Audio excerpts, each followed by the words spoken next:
another one if you want. I'm good with it. No, I have a two limit of two. Like two at a time? Or two for the show, two in general? I needed time to adjust my headphones. Gotcha. Checks out. That makes more than perfect sense. Couldn't tell if it was as loud as I thought it was.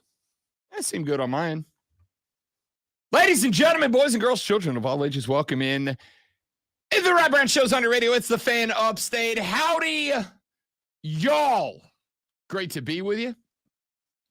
Hope that you were well. Hope you had a wonderful week. Hope you're setting up for a wonderful weekend. It is Friday. Got to get down on Friday, and what a day we've got lined up for you today. A lot of stuff to get to, a lot of stuff to talk about on the radio broadcast today. Coming up at 7 a.m., Kyle Mountain is the new head coach of the Greenville Swamp Rabbits. The Bit set to play game number 2 this evening. Well, game number 2 with the Hizzle for Shizzle at the Bon Score Wellness Arena, 7:05 p.m. The puck hits the ice, and the man that'll be standing tall on the bench holding the clipboard and rocking the headset. Actually, I don't think he wears a headset, but holding the clipboard for sure. Do they ever wear headsets on hockey? I don't think so, actually. Now that I spin that around in my brain, we're in football mentality, but that's okay. Because here's the dealio. Hockey's awesome. All right. Hockey is awesome. And shout out to those of you that are puckheads across the upstate. You big puckheads, you. I'm glad that you are here on what I suspect, and we'll find out, but what I suspect is the only sports talk radio show emanating from the upstate of South Carolina that talks hockey. I'm pretty sure it's me. You keep saying those words together, you're going to mess up. I'm not nervous because I know how fast I am with the button. I don't think I've ever messed it up. I mean, I don't understand what you're talking about. I understand what you mean when I'm talking about a hockey puck. And of course, the people that are hockey fans, they love the puck. They're big puck heads. I can't look at you. Because of that joke, or because I have because of the red glasses. Okay. I can't. All right. I can't. Okay. Are you Elton or are you Bono? More of a Hunter S. Thompson guy. Really? That's actually not a surprise. It shouldn't be. You ready you for lapsed into existentialism whilst drifting somewhere? I would not say this that. Plane. And this is true. As your attorney, I can say this. This is actually a true fact. My career in journalism, broadcasting, writing, etc., started, Lonzo, at the same newspaper that Hunter S. Thompson's career started at. We're basically the same guy. Brother. I started my career in reading, writing, and broadcasting at the Northwest Florida Daily News. It was formerly known as the Playground Area Daily News, which is the exact same newspaper that Hunter S. And for those of you that don't know Hunter S. Thompson, number one, read some of his stuff. It's wild. And number two, go watch Fear and Loathing in Las Vegas, starring Johnny Depp. It is one of my favorite movies of all time. We can't stop here. This is Bat Country. I can't get past the hair.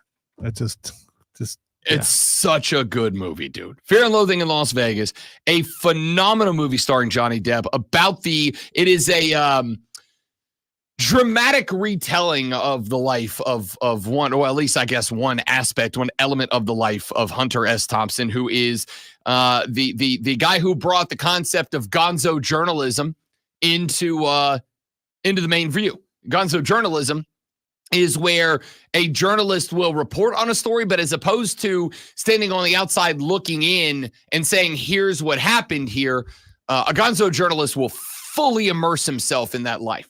And the movie, the concept of the movie is there is a race, an across the desert race happening outside of Las Vegas, Nevada. And Hunter S. Thompson goes there, but it's not just the race. He gets involved in every aspect of the Las Vegas nightlife and the drug life and all that goes on, because the racers are all involved in this as well. It gets involved, and it is just one of the most surreal dreamscape movies you've ever seen, and it is unabashedly freaking hysterical, dude. Like, absolute phenomenal movie. Hunter S. Thompson and I started our careers at the same. He was a little before me at the playground area, turned Northwest Florida Daily News. But that is, I'm not kidding. That's actually one of the points of pride of my career. Is that Hunter S. Thompson and I shared an office. He was none of you care about this. I don't care. It's Friday. Shut up. Hunter S. Thompson was in the Air Force and based at Eglin Air Force Base, but did not want to be in a combat role. He was, I guess, what do they call it? A conscientious objector in the military. And so he got assigned to work for the newspaper, for the Eglin Eagle, which was the newspaper that worked on Eglin Air Force Base. But that's not what he wanted to do. He wanted to do journalism and whatnot, but not for the military. So he also worked at the Playground Area Daily News under a pseudonym, and he worked for them as well. And then obviously as he transitioned out of the military, he stayed with that paper and then went on. He and I shared the same background, which makes sense because one day I am sure Johnny Depp will star in a movie about my life as well. Yeah. One last question about these things. As far as I know, one last question. As far as I know, that's fair. That's fair. I mean, things just pop in there sometimes. Sure. What do you do when you have a friend going through a phase? Because I have a friend who's going through a phase right now. What's the phase? It's I think it's important that we address that. It's a sunglasses phase. Okay. Phase. Okay. Rather. All right. Do you realize that maybe this is just a phase? It will go away eventually, replaced by something else, which I don't know what it would be, but it could be maybe bedazzled headphones. I don't know. Let me ask you I'm just curious. Whilst looking out those glasses, do you see red? Oh, yeah, it's very... Actually, not only do I see red, it's not even... Like, everything white is orange right now. Everything red is, like, vibrant orange, so like Clemson orange. So I look like Trump right now. Yeah, you do. You actually do. All right. Minus the fact that like he forgets that he has ears and a forehead. Yes. Okay. Yes. All you right. look like a well spray tanned Donald Trump. All right. Absolutely. I'll take that. Better hair too, by the way. That's for sure. Yeah. So people who actually have tans, how does that look through those red glasses? I suspect they will look like full blown Oompa Loompa. Well, there's none around here. We're radio. We're all pasty. Yeah, there ain't one of us that goes outside in this building. So my question about your friend, and this is the most important thing, would be, is he pulling them off? Yeah, but okay, that's all you need to know. If he's pulling them off, nothing else matters. But there's a persona that comes with those, and everyone's noticed. There's a persona. It's again, it's noticeable. I'm not saying is it possible that maybe he's just finding himself, finding his voice, making his way in the world, and these are potentially a way for him to create the space needed for him to actually openly be himself as opposed to some other personality? No, that's not the case, because this friend is already that would work for like someone like me who's socially awkward, hiding behind a mask. Like glasses, but this friend, he doesn't have that problem. Is it possible? He is a social butterfly. Is it possible that perhaps, is it possible that perhaps that is a maybe like a false front he puts out in order to create some sort of caricature of himself that he utilizes in order to build a public perception about himself that perhaps he does not actually feel about himself? And these glasses are a way to put up a shield that allows him to feel like he has a safe space behind them to be his authentic self. Or maybe is that a possibility? Maybe he's a T-3000 and his orbital unit has been damaged. So much like Arnold did in the first and second Terminator, I believe, he hides it behind sunglasses so no one will know that he's a robot. A robot. That's how my grandmother says it, Lonzo. Just so you're... Yeah, that's not how I say robot. But so you're aware. But robot, there's a famous actor in an old black and white movie who called them robots. And I just think it's hilarious. It's the dude who played Grand Moff Talk whatever on nailed it. Yeah on Star Wars Episode 4. He blew up with the Death Star. You talking about Tarkin? Yeah, that's Grand Moff Tarkin. Yeah. Okay. Just making sure. Yeah, talking. Talking. He's a robot. He's a robot. Yes. All I can say is that I'm pulling these off, and I look as good as I've ever looked. I am now as handsome as I am talented. What does the mom and the wife think of this? Just wife hates curious. them. Wife hates them. All right. Despises them. The blue ones, she's come to be like, she accepts. I showed her our photos last night, right? I'm like, hey, I need your help. I got to pick a couple of these to have edited so we can use them for social media and all that. And I showed her those. And, we took photos, and I did too. I did the old Rob and the new Rob. I did the white frame glasses with the blue polo with the white trim. But then I also you mean the logo? Yes, I did the logo glasses, the old logo glasses. I may update with the new logo glasses. We'll see. I did those, and I showed her those, and she's like, well, I think that for, your professional headshot, right? Like if you're going to put material out there trying to get your stuff picked up, syndicated, added to other stations, whatever, you should use these. She goes, I really hate this, but the blue ones with the blue shirt look pretty good. And I'm like, yo, no, I know. And then I said, wait, let me show you this. And I broke out because these just showed up like 2 days ago. I'm like, check these. And I put on the red ones, and she goes, no. That was it. That was the response. I put on the red ones, which I personally love. And she goes, no. That was it. That was all response. This is legitimately not a bit. I really have a hard time looking at the red glasses. I don't know what to say. Is it because of the overwhelming abundance of sexy coming from this side of the stage? Because that would make sense. No, that's normal, and I'm not sure that that's enhanced by the glasses. It might be taken down a notch. I'm just saying. Yeah. The red really. So here's the thing. If you were indeed as sexy as you say. Well, I'm sexy and I know it. Yeah, you don't want something to take away from the total package. And if you look in and you can't look away from the glasses, you're not seeing everything else. Oh, they are Cyclops glasses. That's a good call. Yeah, but when the goatee comes, when you go straight goatee, we all see what you're doing. I haven't ruled that out. As a possibility. The problem is I grow facial hair for what Lonzo's referring to is that, obviously Halloween next week, and I've got decisions to make because I don't care what any of you think of me. I'm 100% dressing up for Halloween. Shut up. I don't care. I'm fun. All right. It is the number one take that I've had an issue with Rome with for years is Rome's whole take of if you dress up as an adult on Halloween, you're a loser. And I'm like, I think calling guys by ladies' name thinking you're edgy is kind of a loser thing, but that's just me. Not to start a debate with any other host in the game. That's just me. I'm big dress up on Halloween guy because I am fun. All right, like a mushroom, I'm a fun guy. And so the possibility of rocking the full Iron Man look next week because I now have the glasses is very much on the table. I have also not ruled out coming full Sith Lord because I've never actually done a Star Wars look before.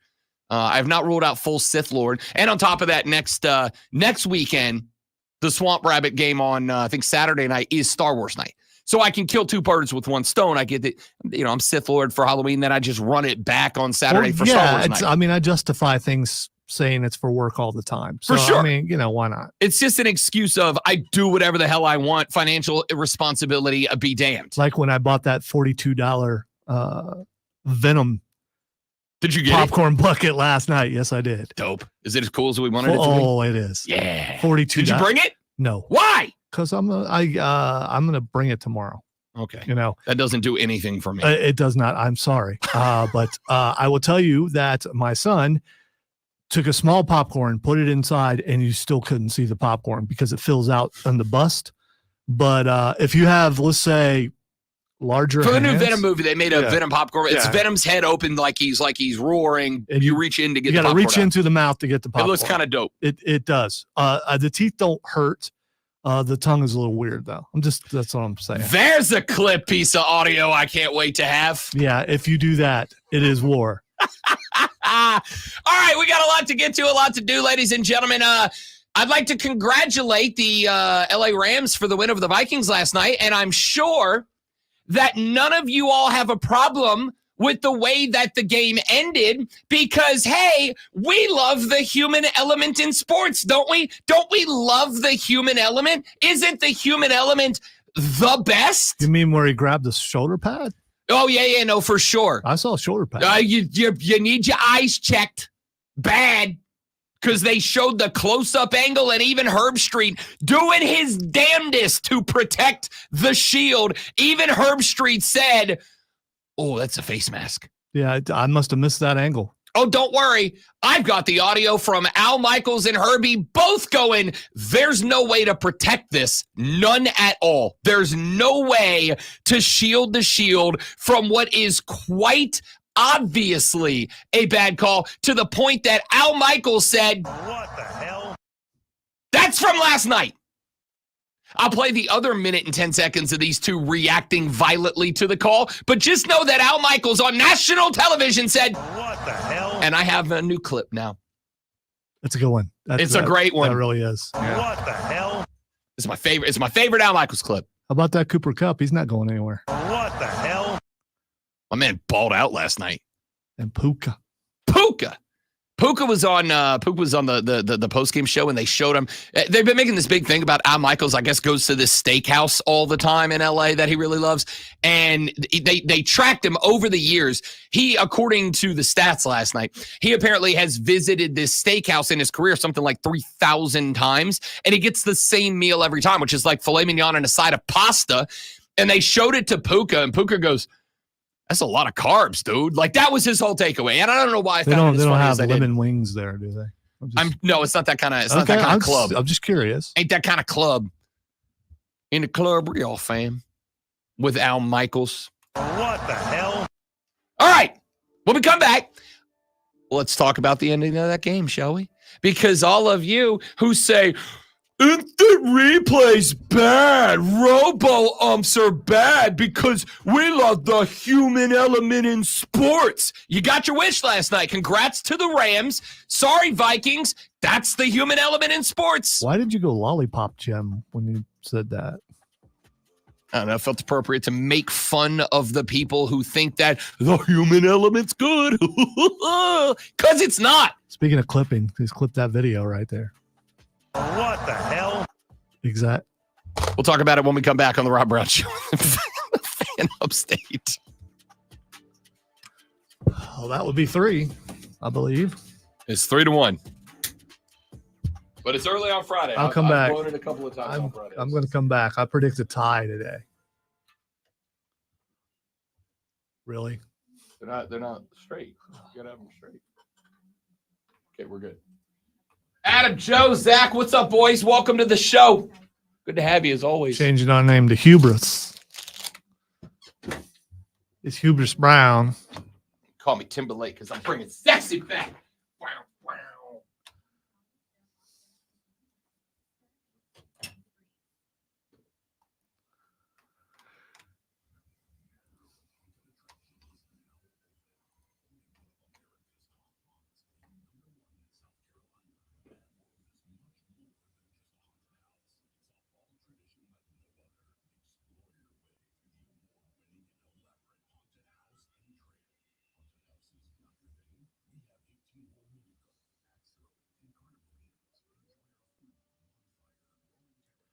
No, he already did that. It was very offensive. I was offended. I think that should always be it is out of bounds and should never be done. Because it's never going to end well.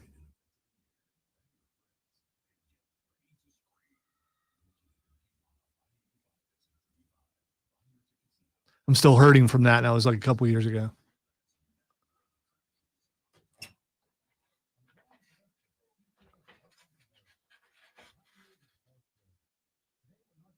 All right, so do I go for Anakin's black as he's turning tunic? Do I go with Anakin's full black as he's becoming Vader tunic, do I go Obi-Wan's Desert Brown, or just like generic Jedi that I piece together myself to make my own? Thing is, with the dark stuff, you can use it for other things if you want. Just saying. Because I can. And you're already wearing Sith glasses. Why not just go full Sith? I can go Anakin's full black, or I can go with like the traditional Jedi Knight, which is brown. You have to do a braid if you do that though, because that looks like Padawan. I would work a braiding. No, I don't want to be a Padawan. Or I can go with the black with the white underneath, a la Luke with the shock turn at the end. I kind of like that one. I do too. That might be the play. Because you can close it up and make it all black. Plus the white parts will stand out when you,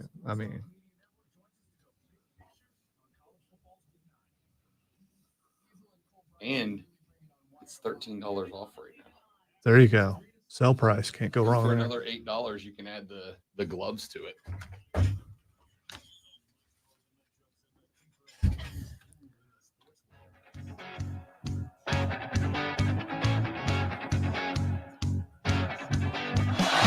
Darnold, look out, safety.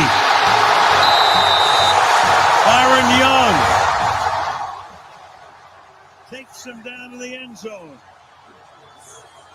Rams seal it.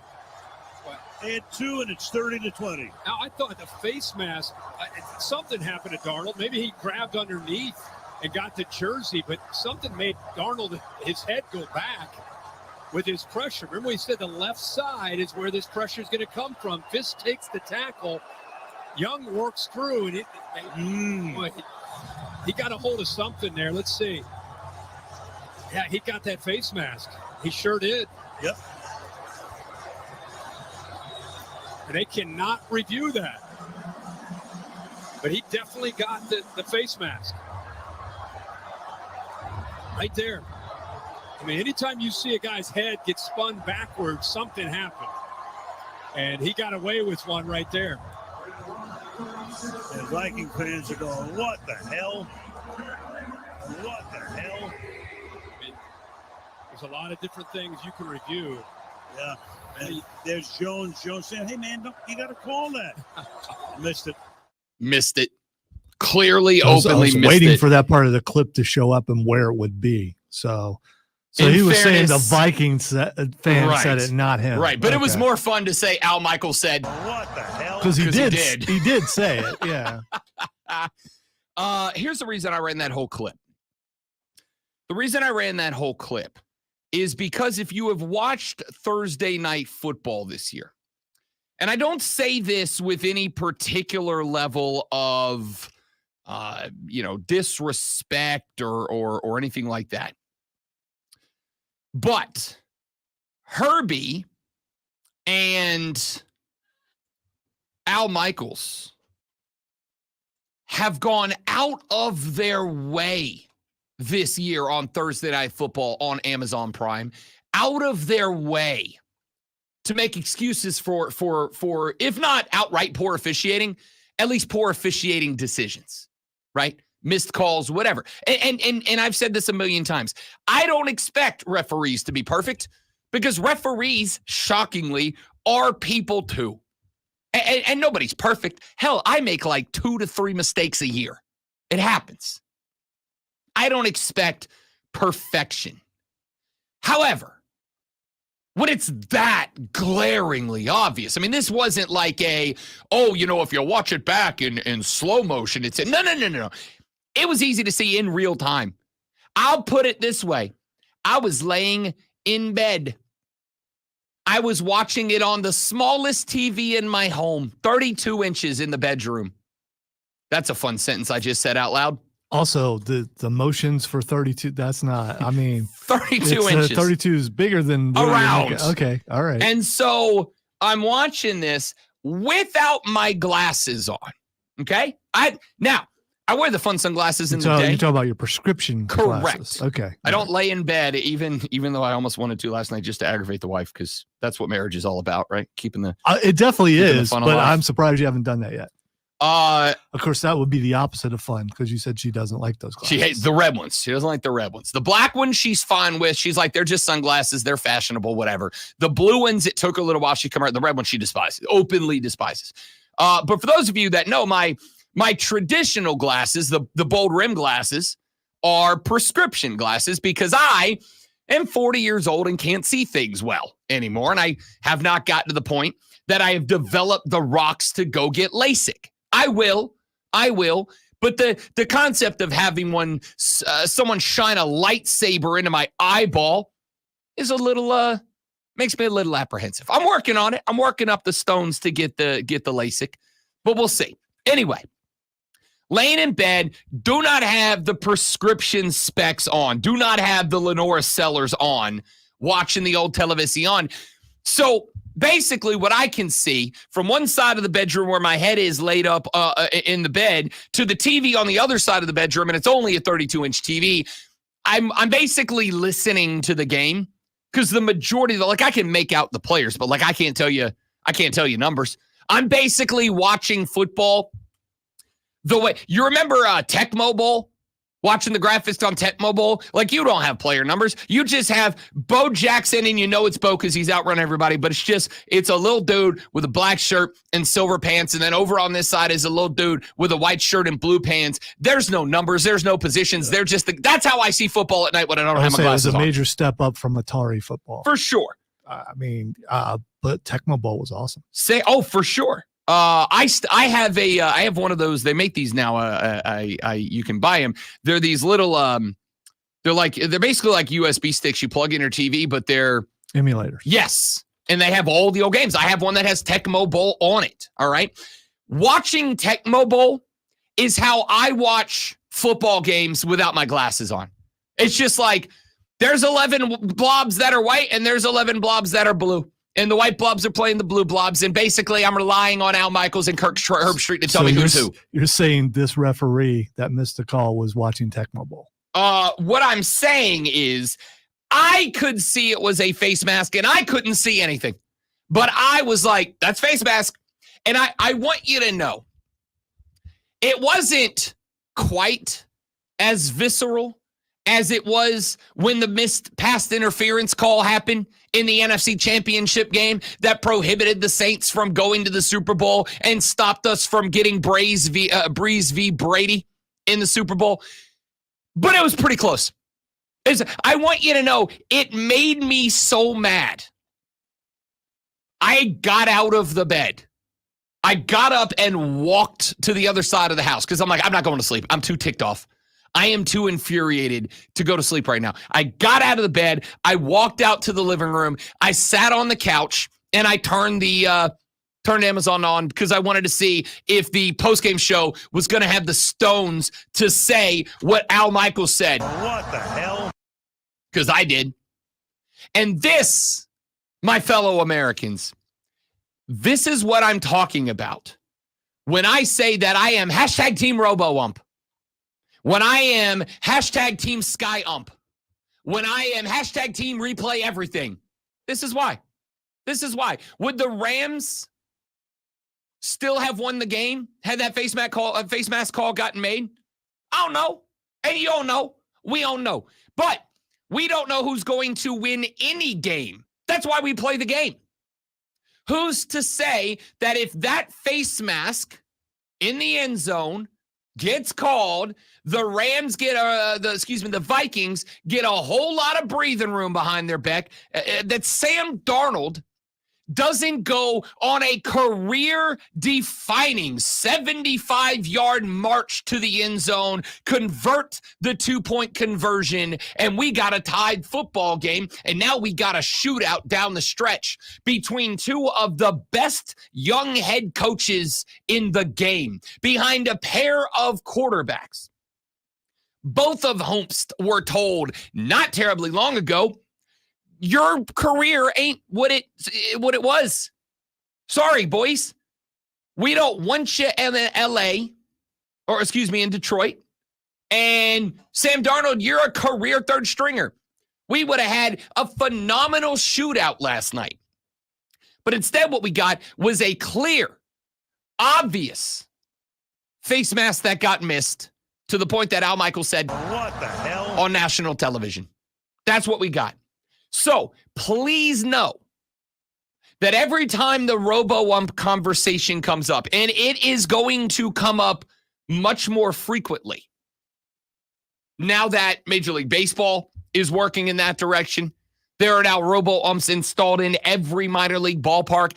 I can tell you, based on conversations I've had with some level of certainty, that by 2025, baseball will have robo-umps in place.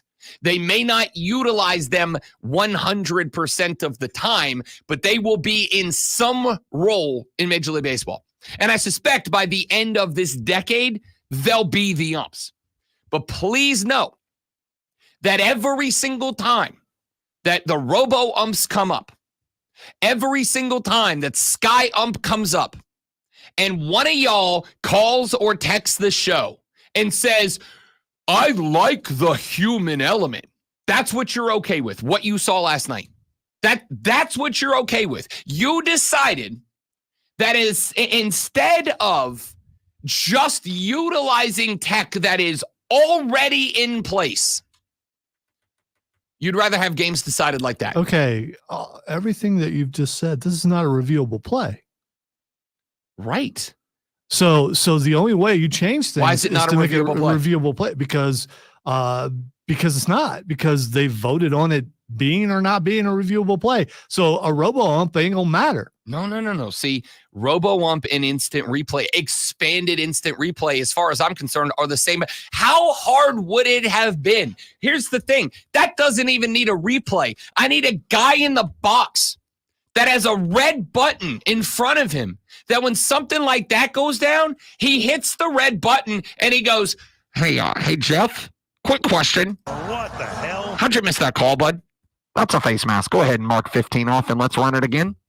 That's it. You don't even have to go through a replay process. You just have a dude up top that goes, bonk, that's face mask, 15 yards, first down. Fix it. It literally would have taken less time to do that than it took to flip the field and get the safety rule. All right, I'm not trying to get your face to match the color of your glasses here, but so we should be able to throw flags on every single thing so it can be reviewable? What did I just say? Did I say the coach should be able to? No, I said. No, I heard all that. Okay. But the only way where's the flag come from? The only way that they can review something is if it's reviewable, and right now that call is not reviewable. And what I'm saying is the rules right now are booty cheeks. They're bad. They're dumb. Okay. It is not that hard to have a skybox ref that just goes, hey, you missed the call. That's it. It doesn't need to rely on coaches or flags or any of that. It has to be on a specific kind of penalty, because if not, he'd be pushing that button every single time on holding and all the things that go on that they don't call. I think you can have. You are trying to make the game 4.5 to 5 hours. No, I'm not. The game is faster last night. If we have a guy who goes, Jeff, that was a face mask. That's it. It's over faster last night, because by the time that we got the defense and the offense off the field and the punting unit on to do the kick and then it's a face mask. It's not that hard. It's really not. Like I feel like every time there is another very obvious reason as to why we should make the switch to tech refereeing games, because it's right more often. All that happens is that the anti-tech people move the goalpost another 10 yards. Well, if you do that, it's not that complicated. You got a guy up top that goes, that's a call that impacts the game. Here's the new ruling. That's it. And you can put 3 of them up there and have a small subcommittee of guys. And if all 3 push their button, then it's a flag. There you go. That way I don't have one renegade sky ref. I'll put 3 refs who aren't in the same room. And if all 3 push the button and rule the same thing, bang, on the field, the rule changes. It's not complicated. Stop throwing up roadblocks because you don't like a thing. I don't like it. That's not the way game was played when I was a kid. I don't care. I don't care how Vince Lombardi thought the game should be officiated. This ain't the 30s. We have the tech. We can build it. We'll see if at the end of the year they decide to make that particular penalty reviewable. But it's not. He missed the call. It won't matter because just like when we could review pass interference, a bunch of y'all are going to go, I told you. oh, I told you it would only last a year, and that's all. Yeah. Why did it last a year? Was it because the system was bad? No. It was because coaches didn't like it, because referees didn't like it, so they were obstinate against it. It worked when they wanted it to work, but then the ref said, no, we want to keep all our power, so we're not going to go through with this. It was butt is what it was. What the hell? Back after this on the Rob Brown Show on the Fan Upstate.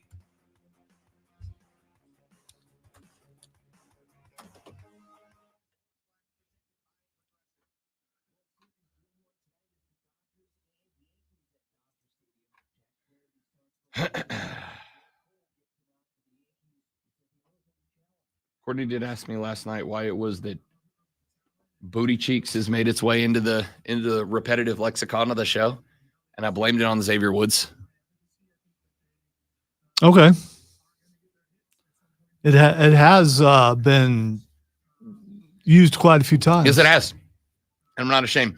Did you do your pumpkin competition? No, because we decided to change it this year, Joe.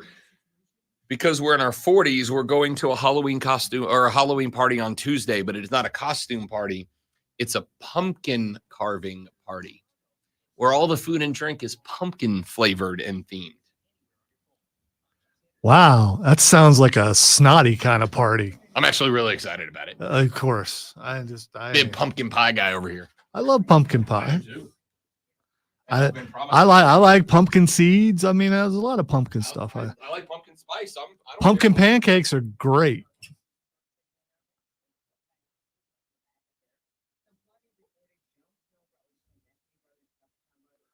I meant snooty, not snotty. But I mean, is there a difference between snooty and snotty? I don't know if there is or not. Rob will know, though.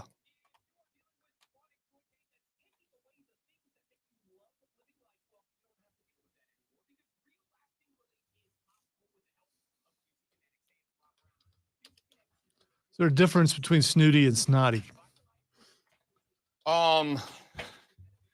Yes. Snooty is 1%. Which is what I meant, by the way. I said snotty is like snarky. You know, it could be both. Rude. You can be both. Yeah. But if you are both, you are two things. You can be snooty without being snotty. You can be snotty without being snooty, or you can be snooty and snotty. Or like me, you can be neither. So if you were snotty at your snooty party, would you stand out? Yes. Okay. Yes. Probably why I never. But there's no such thing as a snotty party. There's a snooty party for sure. I know. I misspoke. That's why I was trying to clarify.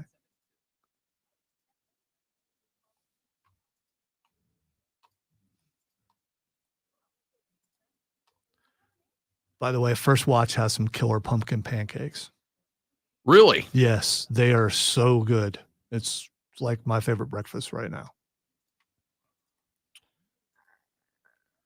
You also get an egg with it and chicken sausage. Chicken sausage. I'll tell you this right now. Which is not, it's not bad. I love chicken sausage. It is growing on me tremendously. Just what do they put in chicken sausage? I don't know. Probably no more gross than what they put in other sausage, pork sausage.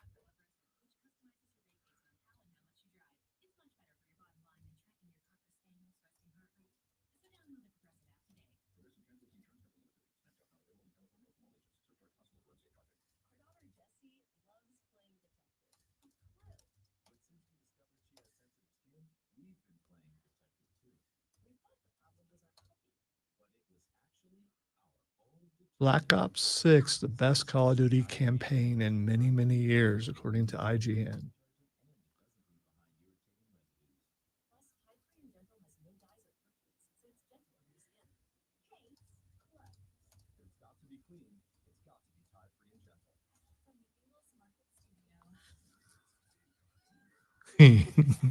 I appreciate your countdown, Wesley.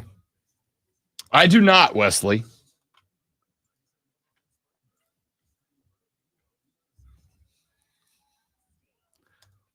Come on, Joe. You got to see how the other side lives sometimes.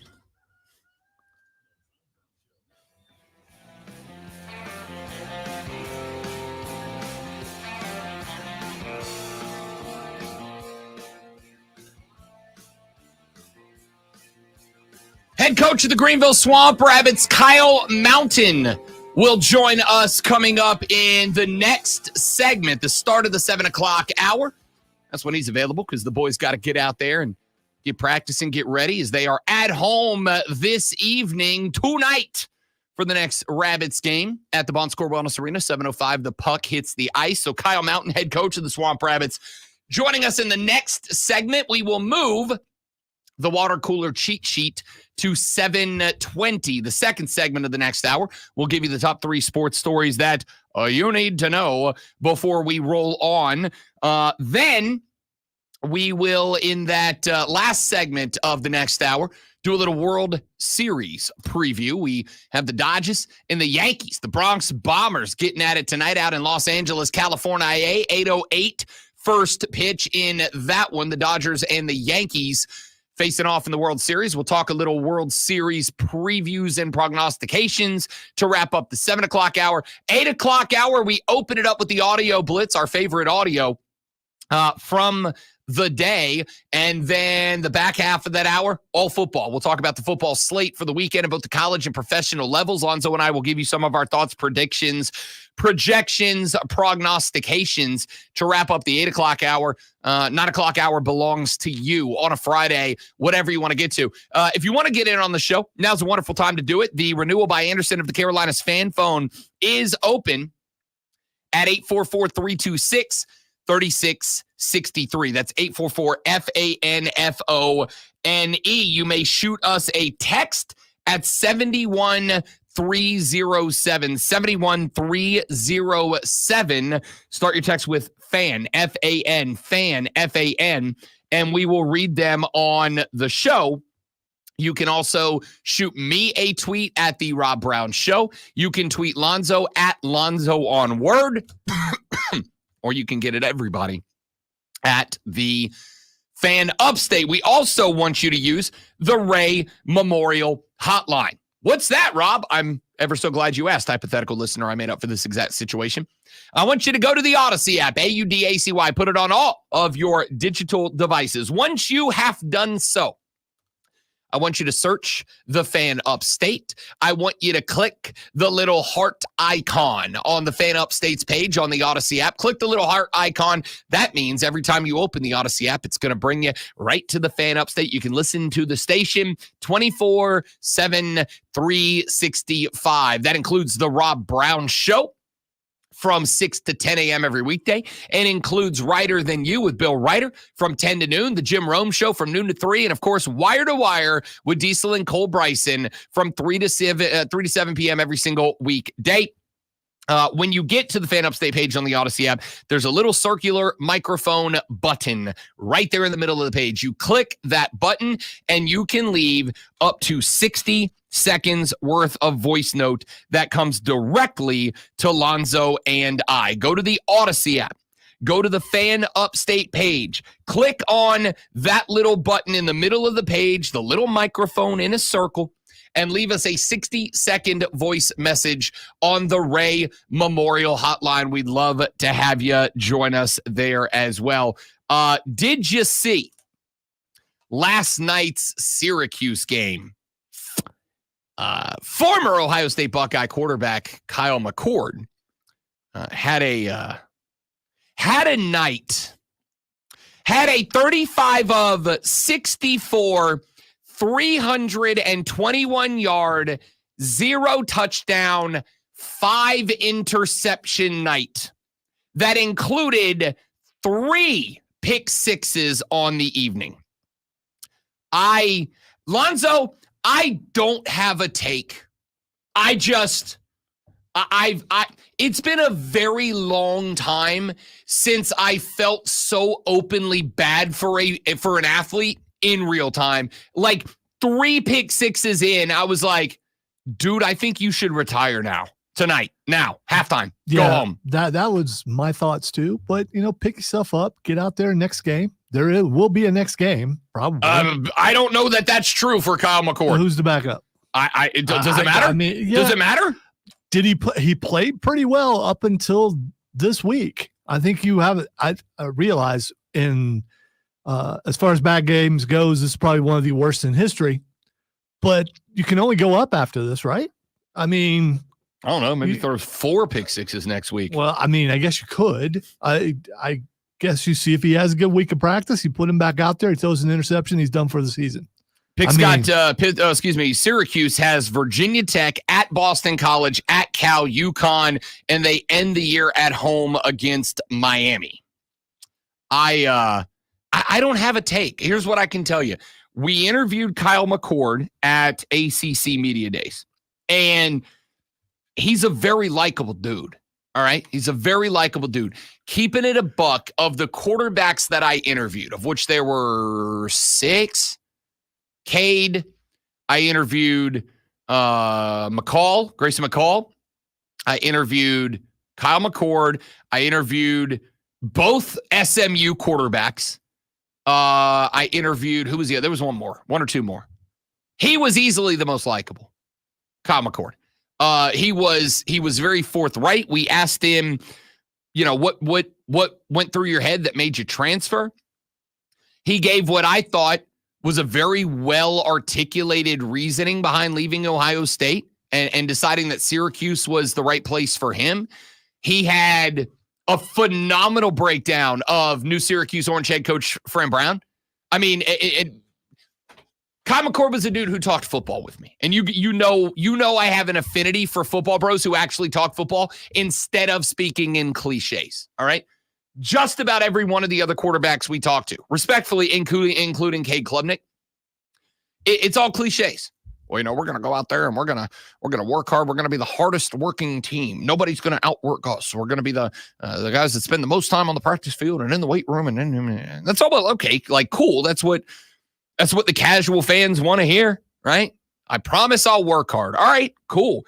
We talked to Kyle McCord, and Kyle McCord talked football. He's like, look, this is why I like this team. This is why I like this wide receiver group that we have, because this style of play matches up with me, because I like to run this. Like, he talked football, and it was a wonderful interview. And I jumped on the Kyle McCord bandwagon. Like, to the point that, respectfully, I'm like, I think Ohio State lost a real one in this dude. I think Ohio State lost a real one. I think Ohio State may regret creating a scenario that Kyle McCord wanted to bail. Lonzo, his season career passing percentage after last night dropped from a 67% to a 54% after last night. His QB rating dropped after last night from a 137 to an 81 because of last night. I don't have a take. I just was sick to my stomach for this kid last night. I wish my job is to come in here and give you some wonderful analysis. Oh, this take is interesting because it says this about Syracuse and this about the ACC and Pitt's this and Pat Narduzzi that. And I'd love to have all that for you. I don't have a take. It's just the first time in a long time that I was absolutely nauseous for a dude. All right. So let's say this was in the NFL. Would you think differently? Especially if it was a team you didn't like. I think that it would depend on the scenario. I would feel bad if it happened to, say, Jared Goff in Detroit. Because the way Jared Goff was unceremoniously shipped out of Los Angeles, despite bringing that team to a Super Bowl, the way he was unceremoniously shipped out of LA to Detroit, I was like, that's screwed up, dog. But what if they were playing the Saints and the Saints did all that? Got those pick sixes. No, I mean, I'd obviously be, partying like it was 2009 for sure.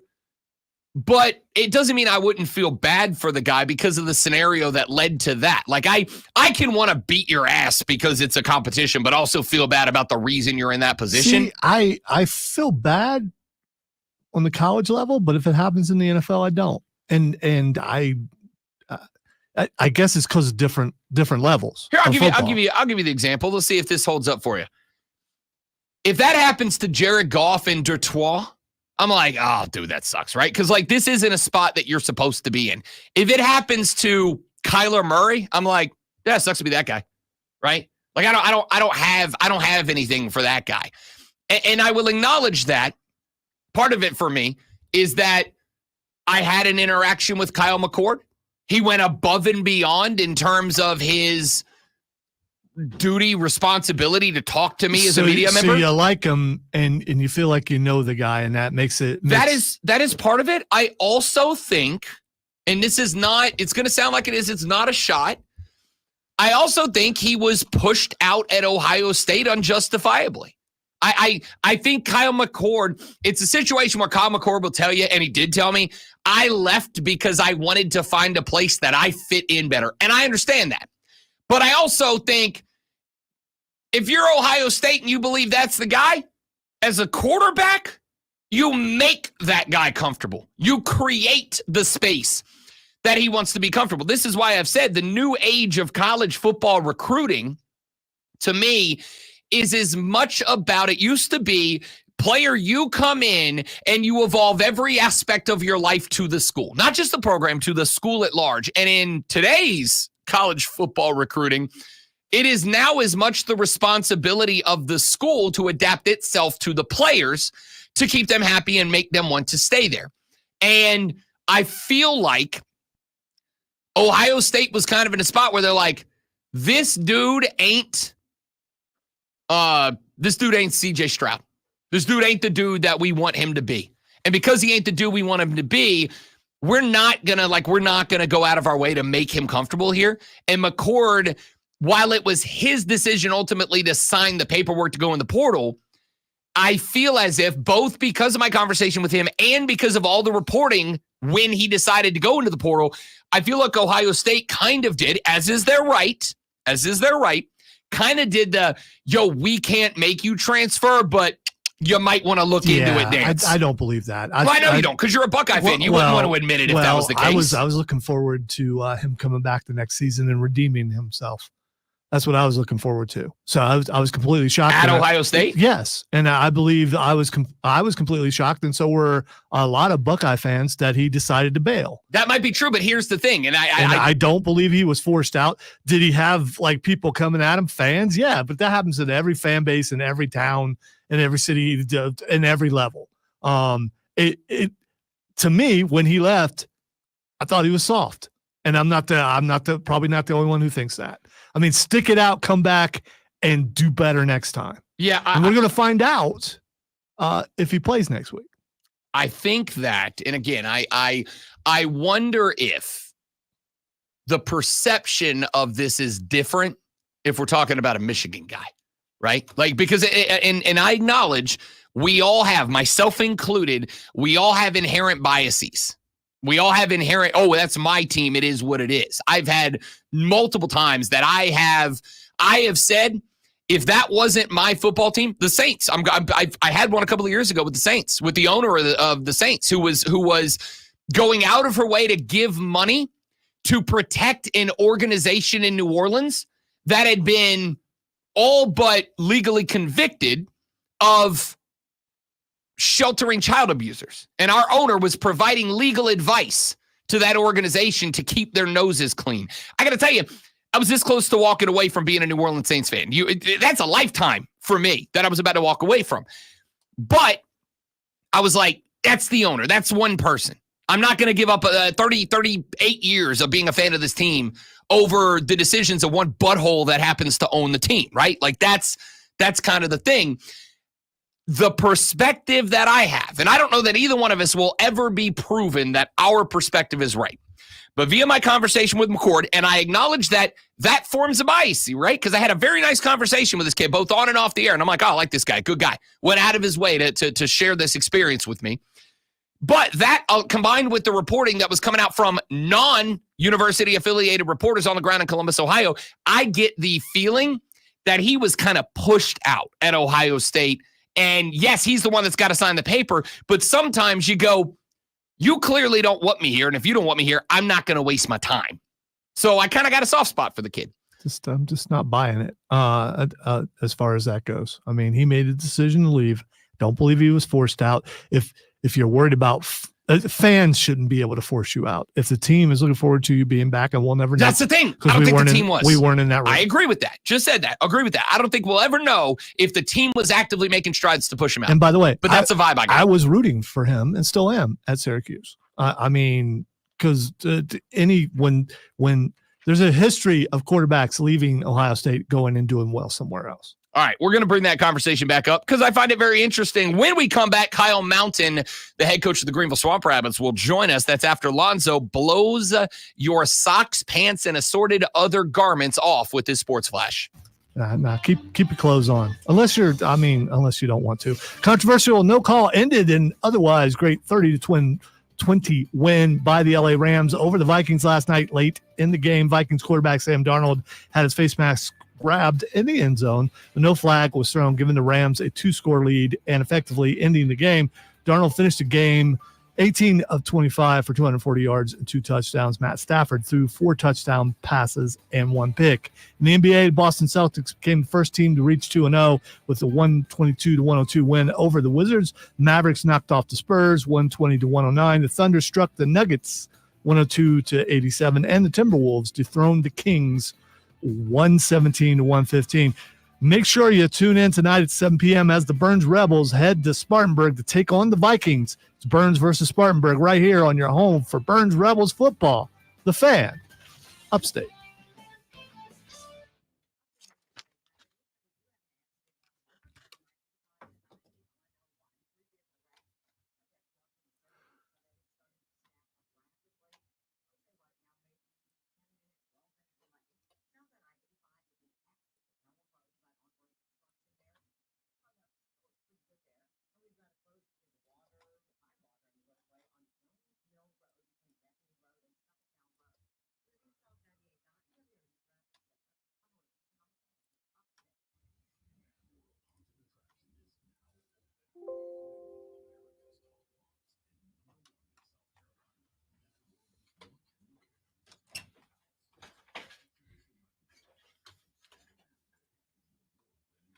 Where is I changed all the StreamYard layout. Where is that? Coach, what's happening, big fella? What's going on, Rob? How are you? Man, they got you up out of bed early today. Oh, I'm always in early. Just like are you a morning guy? Yeah. Ah. Why do you act like there's something wrong with that? There's nothing wrong with it. I have picked the worst career in the world to not be a morning person. I'm a dude that, like, if I'm hitting the gym at 7 p.m., not a.m., you know? Yeah. You look the part, so you got that going. I have to try to convince myself that I'm capable of being energetic this early. That's half the battle. So, you're on the right track. On top of that, are you a standing desk guy, like a standing work guy? Yeah. Okay. I have thought multiple times about making that switch to being a standing desk guy. Do you like, you're a big fan? I love it. Yeah. And this one, like, it's got a little remote on it, so it can, like, lower and you can sit. But to have the option to stand, like, I'm usually standing at it. It just, like, keeps me awake. It keeps me, I don't know. I like it a lot. So I would definitely vouch for it. Yeah. I've contemplated. I share an office with Lonzo, and I don't know how I feel about standing and hovering over him the whole time. But I've come close to making the switch a couple of times. His persona already does that. Yeah, that's right. Yeah, just what's a little add-on.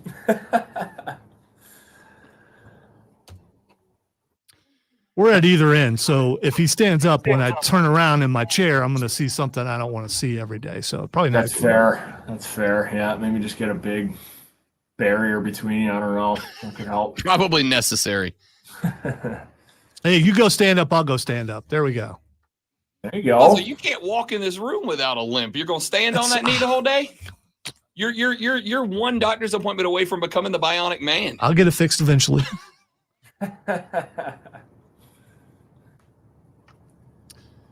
Here, what's the all right? If you're a morning guy, Coach Mountain, what's the normal bedtime for you? I mean, that depends. If I can go to bed like when I want to, like, we don't play, there's nothing to like stay up for. I love being in bed like 8:30, 9 o'clock. Like lights, early. like lights out asleep, or like in the bed, got the TV on, kind of go to bed. Lights out 9, something like that. Okay. And then up, whatever. What if there's a real good Monday Night Football game on? Okay, so if the Eagles are playing, I'll stay up, even though they suck this year. Like, I'll stay up for certain things. But I'll watch some hockey like that. But obviously, when we play like tonight, it'll be a late one. Like, yeah, we'll just be up all night. But yeah, if I have the choice, it's I'm shutting it down pretty early. All right, here we go, Coach. Our numero dos of the Rob Brown Show starts right now. Welcome back, ladies and gentlemen. Spectacular to have you, Rob Brown, the great one, Lonzo, and you. This and every weekday morning from 6 until 10 a.m. right here on the Fan Upstate. Ordinarily, this is a spot where I'd say, hey, it's time for the water cooler cheat sheet, the top 3 sports stories you need to know in the world of sports. But here is a thing you need to know instead. What you need to know is that tonight, the Greenville Swamp Rabbits are at home. Home game number 2. Puck hits ice at 7:05 p.m. this evening. And the man who will be standing on the top part of the bench, hanging on to, I don't know if he's a clipboard guy, a rolled up note sheet guy. We're going to find out here in just a second, because joining us on the program, making not his Rob Brown Show debut technically, but his Rob Brown Show debut as the head coach of the Greenville Swamp Rabbits, Kyle Mountain joins us on the show. Coach, what's happening? Not much. I appreciate you guys having me on. I'm excited to be here. So, thank you guys. Yeah, man. Glad to have you. Let's start with the easy one. Game in the books with the suit and tie on as the HC, man. How's the vibe? How's the feel? Yeah, it's been really good. Like we, I thought camp went really well. We had a couple really good weeks. Guys came in ready, and we got a lot of work done. So finally getting to play was great. We get to just see where we're at, and it's just let's get started now. It's been a long off season, so I think just for us being able to put all that work to into performing and the guys getting to go play and do what they love to do. It was fun, and the atmosphere was awesome. I mean, the building was great. It was an awesome night. So it was a good way to get started. Let's talk a little bit about you, Coach, the philosophy you bring to coaching. We obviously flip over from Andrew Lord. Lordo was like a conundrum to me, because I saw away from the ice Lordo, who was loud and this fun-loving guy, center of attention. I watched him scream at a television once, "Tom Brady is a great God," and it was like one of my favorite memories. But then I'd be at games and I'd look over at the bench and Lordo had this face on like he was John Wick and somebody just took out his puppy. It was interesting to see the difference between on and off the ice Lordo. For those who maybe aren't super familiar with Kyle Mountain, the new head coach of the Swamp Rabbits, talk to me a little bit about your philosophy on the bench as well as working with the boys away from the ice. Yeah, no, good question. Spot on with Lordo. I think we've all seen him yell at a TV at some point, so that's just part of his thing. But no, you know what? I believe, especially in really, throughout the week and leading up to a game, really over preparing. So really doing what we have to get guys ready as far as video goes, as far as pre-scouts, what we need to do, what we expect out of an opponent. And then when it comes to game night, it's about letting the guys play. Like, certainly we're going to have, our adjustments, and we're going to watch, video in between periods. And we're just going to have like that ability to, to do what we do, what we need to do in game. But I think ultimately, the guys are prepared, or if we've done our job properly, the guys are ready to play. The guys know what to do. Yes, there will be moments where there's maybe outside voices here and there. But ultimately, like, I think, with our personnel, especially with our roster, we got a lot of good players on this team. So it's about letting them play and less thinking for them, and they know what to do, and just go execute. I dig that. Talk to me a little bit, because one of the things I've worked with professional hockey teams at various levels throughout my career, and one of the things that I've always assumed has got to be one of the most difficult jobs for you guys in the head coaching position is how fluid your rosters are. You got guys getting called up, getting sent down. You may play on a Friday with a set of 3 or 4 different dudes that you have on the exact same roster on a Saturday. Obviously, we're early in the season. You haven't had to deal with a ton of that yet, but as Ontario and LA's situation change and guys are moved around, how do you handle those roster changes, especially when they're in the middle of the season and everybody's still technically a playoff team? Yeah, I mean, it's it certainly keeps you on your toes. So we're just always trying to prepare contingency plans, and if this happens, we do this sort of thing. And so, we're very fortunate with our affiliate in Ontario and LA. Like, the communication is outstanding with them. And so when things happen, it's usually not a huge surprise for us. Like, it's obviously injuries happen; those are never expected, or we don't ever hope for those. But, aside from that, I think they do an amazing job of just being really transparent with us about kind of what the plan is. And if that doesn't go, then here's plan B. And, so that way we're able to prepare and do what we need to do. So, it's a challenge, but beyond that, we're huge on communication. So when we get new guys in, it's all about getting them settled, getting them comfortable, getting them up to speed on what they need to know. And that way they can, again, take some of the thinking out of it and just go play. So we've got a pretty good system here, I think, as far as how we kind of get guys in and out of here. And, it seemed to work so far. And this is my own curiosity. Does that do you have to make yourself familiar with Ontario's roster in case a guy gets sent down, what they're capable of? Is this something where you as an affiliate of as an affiliate of an Ontario and an LA, you kind of got to know every guy in the franchise just in case they end up lacing them up in Greenville?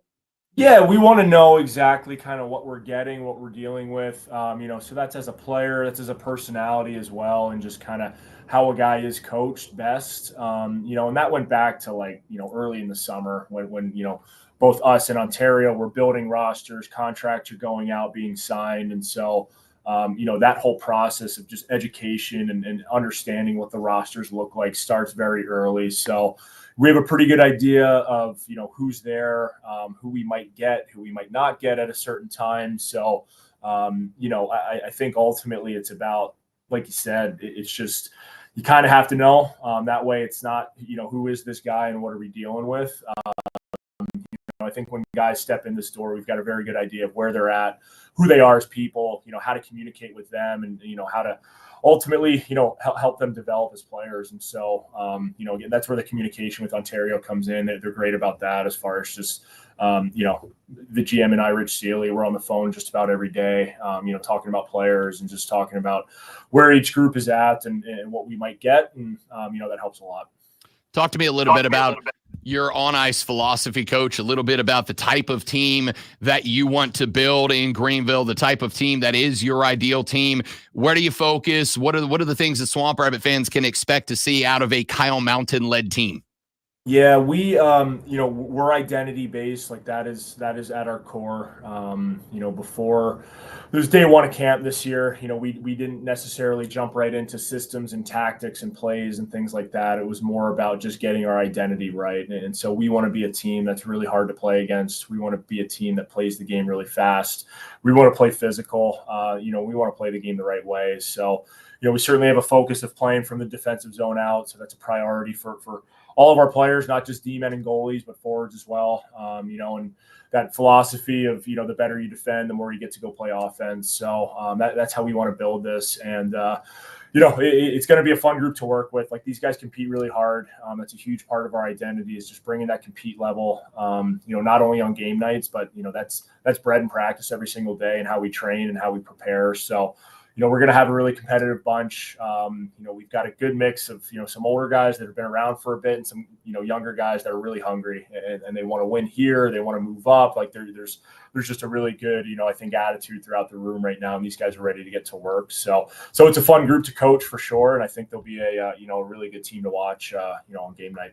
Kyle Mountain, head coach of the Greenville Swamp Rabbits, joining us here on the Rob Brown Show on the Fan Upstate. The Bit set for home game numero dos this evening, 7:05. The puck hits the ice. And last time out, Coach, last weekend, hard-fought overtime game. Disappointing that Orlando was able to find the winner. You still take a point out of it. In football, we talk about rebound games. We talk about letdown spots and how you are able to adapt and come back with a different kind of hunger. Now that you've got, unfortunately, L1 in the book in game one, what is the mentality as far as putting that one in the back seat, getting eyes to the next one? How do you kind of take the boys away from a disappointing result and make sure that they're bringing a little extra to the ice tonight?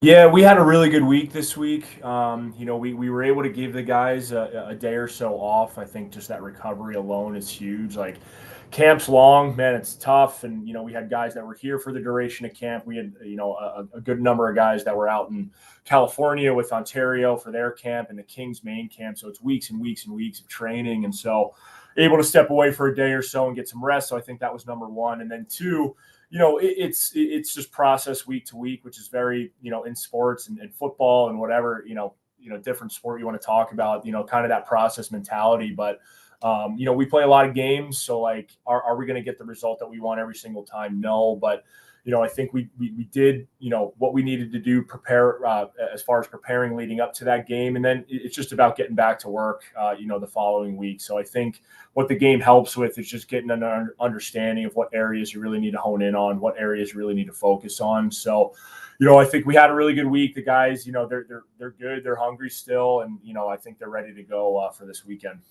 We are talking with Kyle Mountain, head coach of the Greenville Swamp Rabbits. Coach, I have been with the team now for 3 years, both as the in-arena host and spent a year in the box DJing a little bit. You get to pick the playlist for warm-ups to get the boys hyped. You get to pick 3 songs that play during those last few minutes of warm-ups before we get out and drop the puck for the first time. What's the go-to on the playlist? That's hard, man. Whew. That's a tough one. I'll tell you what, our equipment manager, AJ Smith, Smitty, he's got a great pregame that he gets going in here. So usually the staff is in here before, the players arrive and we're, getting everything prepped. He gets the place going a lot. It's a good mix. We got some, old school rock on there. We got some electronic on there. We got a little bit of everything, a little bit of country as, Smitty, he's from Calgary. So he mixes in some of that country, but if I had to pick one or two, that's a tough one. I'd probably go old school. I got to go like some classic rock, something like that. I think AC/DC always does the trick for everybody, getting them going. So something along those lines, I think will work. Can't go wrong with some AC/DC. Kyle Mountain, head coach of the Greenville Swamp Rabbits, joining us here on the Rob Brown Show on the Fan Upstate. One of the things, Coach, that I have enjoyed about all of the teams here in Greenville, I'm talking the Drive on the Diamond, I'm talking the Triumph out on the pitch, I'm talking you guys on the ice. The local teams here, I think, do an exceptional job of making sure that they are actively involved in the community, not just promoting themselves, but really promoting the sports culture in Greenville, promoting the city itself, as well as the teams within it.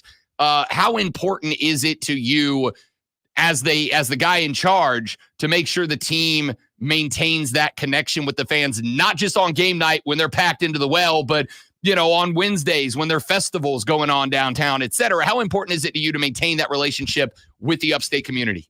Yeah, that's huge. I mean, for me personally, I think that has to happen. I mean, that's a must with our group. And then, throughout the entire organization, like, we are very community oriented, and that's just how we operate. And I think like we've gotten amazing support from our fans, and we've gotten, to see this place when it's really rocking, and, we get incredible support. So we want to make sure that that's reciprocated, and we want to recruit the right guys here. Like, we want to recruit guys that want to give back, that want to be part of the community, that, are about more than just playing hockey. So I think we've done that, throughout camp, and now in, early into the season, we've had multiple community events throughout each week, whether it's full team or just a handful of guys going and representing our team, but then, being part of the greater community. And guys love it here. Like, guys love Greenville. They love the city. They love where they play hockey. So I think giving back is, it's something that guys are eager to do, and I think it's,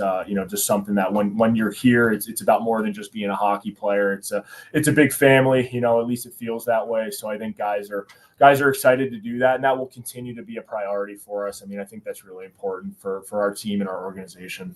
Coach, I grew up on the beaches of Florida. The only ice I was around as a young man were like in a margarita on the beach, but I have grown to love this game being around it. I used to work for the Pensacola Ice Flyers down there in the SPHL, now in the ECHL with the Bits.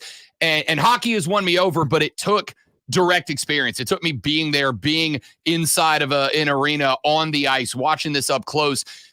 Considering we are in the South, and hockey is a growing sport, I can tell you as somebody who's hands-on with the upstate sports culture, it is catching on. But if you got the opportunity to make an argument or put something on display to folks in the upstate that maybe aren't familiar with the game or weren't grown up around the game to know how beautiful this game can be, what would you want to do or say to folks in the upstate to get them to come out, to give the Swamp Rabbits a chance, to give this incredible sport a chance? Yeah, you know what? It's just action, man. It's fast. It's physical. There's a ton of skill. I just think it has every element that you would want in something competitive. And at our level and in our division especially, like, it is high-end hockey. I mean, our division is stacked. Obviously, our division has won a Kelly Cup 3 years in a row, and top to bottom every night. It's just a battle. I mean, it's a gauntlet in this league, in this division. And so I think they're going to come see a really competitive, fast-paced, physical product. And it's a lot of fun, too. I mean, when the place gets going, when the music is pumping, when you're screaming into the mic, I mean, it's tough to beat that. So, I think ultimately, like, I've heard that so many times where somebody goes to a game in person and it's like, oh, my God, like, I can't believe I've never done that, or I have to go back and see another game. So I think that, the combination of just what the product is on the ice and then just the overall experience within the building, it's tough to beat. So it's addictive, I think. And once you get a taste of it, I think people are going to want more. All right, Coach, we got one or two more. Kyle Mountain, head coach of the Greenville Swamp Rabbits, here on the Rob Brown Show on the Fan Upstate. I have been told, and I will tell you, it wasn't Lordo, but I have been told by a local coach of one of our local teams that I have been told to shut up at least once as a host with a microphone at a game, over under number of games before you're like, dude, somebody take that guy's microphone away. Be honest. It was not me. I'm all for it. All right. I am all for it. I think the more, the better. I think, again, we love the noise. We love the crowd and the passion, everything like that. So you're good in my books, man. Keep it going. I think the more, the better. I like it. I think that is one of the things for me, Coach, that I love about hockey is hockey fans are a different breed of cat, right? Like, they have a different level of involvement with the game. And I know we all love college football and we love the NFL, and the fans at the local schools, the fans at our NFL franchises, they're all spectacular. But there is a special relationship between hockey fans and the game, between hockey fans and their teams, between hockey fans and their players. And I see that every time that you guys, not just at games, but when you guys come out in public and you're out at spare time interacting with the fans, or you're out at the Fall for Greenville Festival interacting with the fans, I see that relationship. What has that relationship been like for you since you were announced as the HC? Yeah, it's been amazing. I mean, like, the outreach, the support, the congratulations, the excitement, like, for me, it was like, you expect a little bit of that, but it was like pretty overwhelming for me when that happened. And again, like, hockey fans are typically just some very passionate people. Again, you're going and you want the action, you want the physicality, you want the competitiveness. So I think it's just a certain type of person that enjoys it. And so that energy, like, it'll bleed into everything, outside of the rink as well. So for me, I mean, it was really cool. I mean, just the people around town, some that I knew and some that I didn't know, we're all very, very supportive and really excited for me. And it's just motivating, and it just makes you want to, do even more and work even harder and just dig in even deeper with what we're doing here and what we're building. And so, I feel really lucky. I feel really fortunate, and it's just awesome to be able to represent this city in the way that I do now. Last one, we'll cut you loose. Coach Kyle Mountain here on the Rob Brown Show in the Fan Upstate tonight, 7:05. Dicing it up with the cross-state rivals, the South Carolina Stingrays, for the first time. A lot of history between these two clubs. 60 seconds, break down what the fans are going to see on the ice tonight. Yeah, they're a good team. I mean, having watched the pre-scout, and they had their first game last weekend. They're going to be a fast, skilled team. So I think defensively, we've got to be super dialed in. We've got to make sure that we're taking care of that side of the ice. We're bringing that physicality that we always want to. And I think it's going to be a fast game. Like, I think it's going to be very, back and forth, a lot of action, a lot of speed. And so we're excited for that. That's the kind of hockey that we like to play. It's always a battle with them. They do a great job there, and it's a great organization, really well run. They've got a great staff over there and a really good roster. So it's going to be an awesome test for us. We're excited. Like I said, we've had a really good week this week. The guys have been putting the work in, and so it'll be fun to see what we can do tonight. All right, Kyle Mountain, head coach of the Greenville Swamp Rabbits. Hey, next weekend, Star Wars night. Can I get you in a Jedi costume on the bench? I think you'd go viral if we can make that happen. Do it. I'm in. I'm holding him to that. Kyle Mountain, head coach of the Greenville Swamp Rabbits, making his debut here on the Rob Brown Show. First time as the head coach, will not be the last time as the Rabbits get their season underway. Home game number 2 this evening, 7:05 against the South Carolina Stingrays. Kyle, great to have you, big dog. Appreciate you taking the time, dude. Let's do it again soon. Thank you. Really appreciate it, guys. You got it. Kyle Mountain, head coach of the Greenville Swamp Rabbits. When we come back, your water cooler cheat sheet, the top 3 sports stories you need to know as we head off into the football weekend. That's next on the Rob Brown Show in the Fan Upstate. Mad world, but you can tell them bye. Coach, appreciate you, big dog. Thank you very much. Awesome stuff. Thank you, guys. Yeah, really appreciate it. We'll get you back on in a couple weeks. Awesome. Love it. Yep. Love it. Thank you, buddy. All right. See ya.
All right, we're back. Yes, Scott, I told you there will be hockey talk on the show. It's got to be fit in strategically.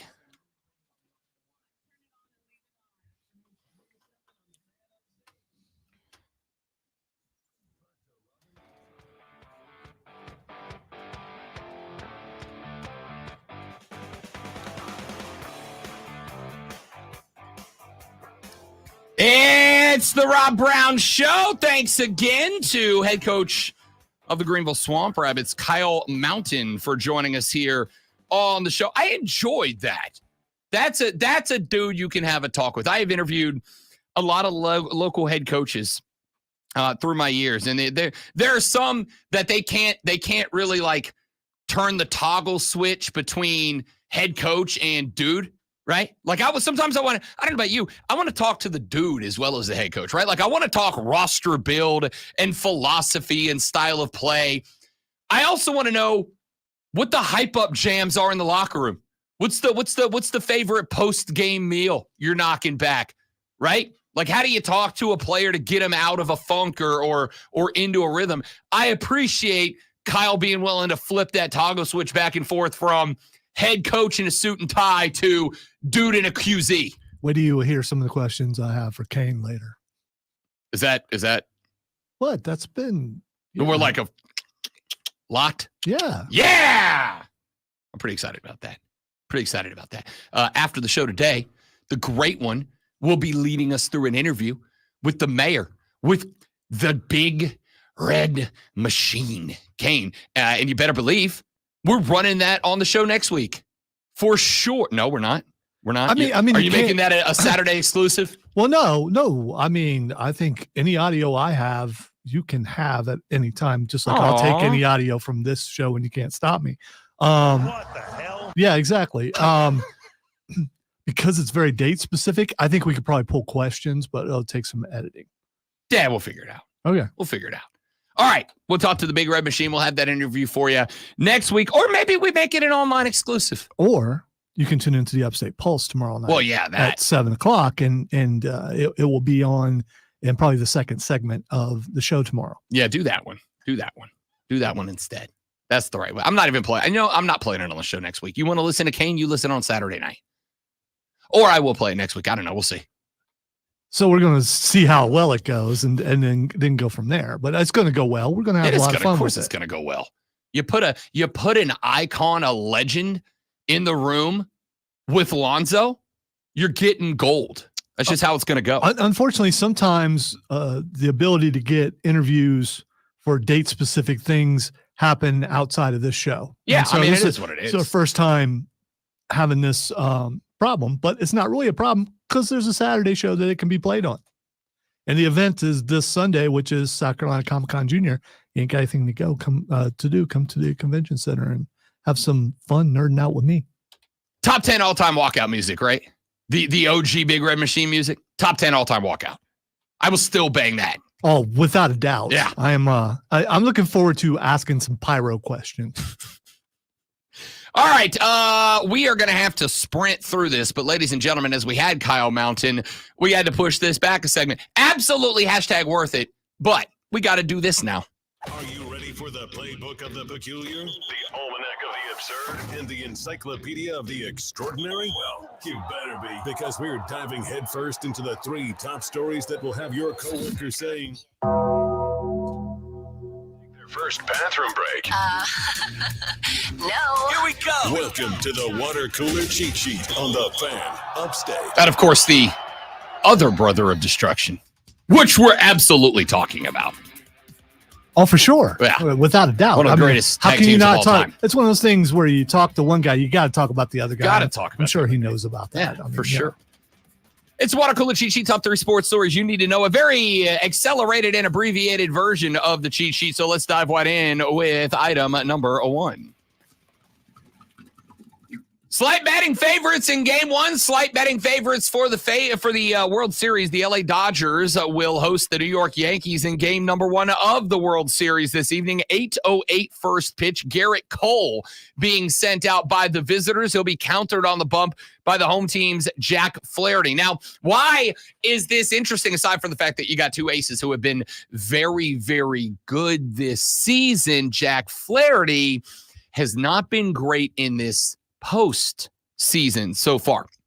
In fact, the Dodgers put out a statement yesterday saying they are keeping an eye on Jack Flaherty, who may or may not be on a short leash because there has been a noticeable dip in the velo of the heater for Jack Flaherty, but he is the number one option as SP numero uno this evening for the biggest game that the Dodgers have played so far this season, game number one of this series. Garrett Cole, on the flip side, has been good in this postseason. 16.1 innings pitched so far, has carried an ERA just a tick over 3 through this postseason so far. On the road splits this year, he's been solid. 47 innings of road work. He's given up 34 hits, 15 runs, 13 earned, and 6 dingers across those 47 innings pitched. Only a dozen walks against the National League. Numbers a little bit more limited. 20.2 innings pitched against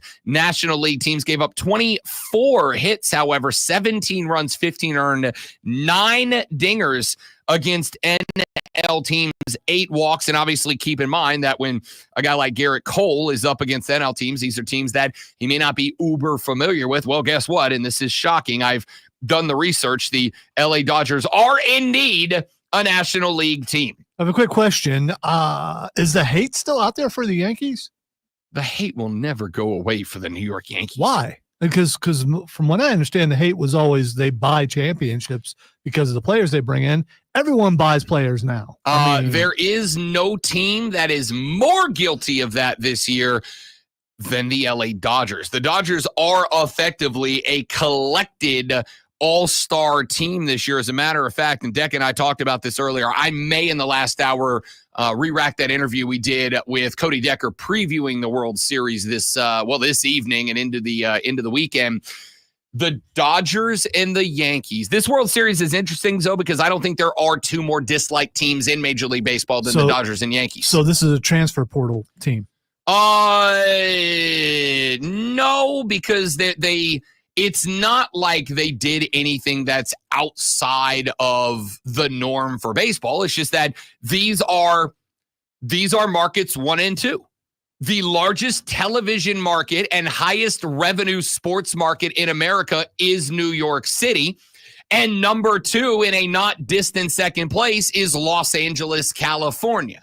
These are the 2 most expensive rosters in Major League Baseball this year. And while I do think to some degree the concept that in baseball, because there is no salary cap, you can buy your way to a World Series is not evident, as is evidenced by the New York Mets last year, who had the most expensive roster in the history of baseball and could not even win their own division last year. It does work more often than it doesn't. And these 2 teams are the evidence of that. I know that there are a lot of people who do not want either one of these teams to win the World Series. But shockingly, I've done the research. One of them will.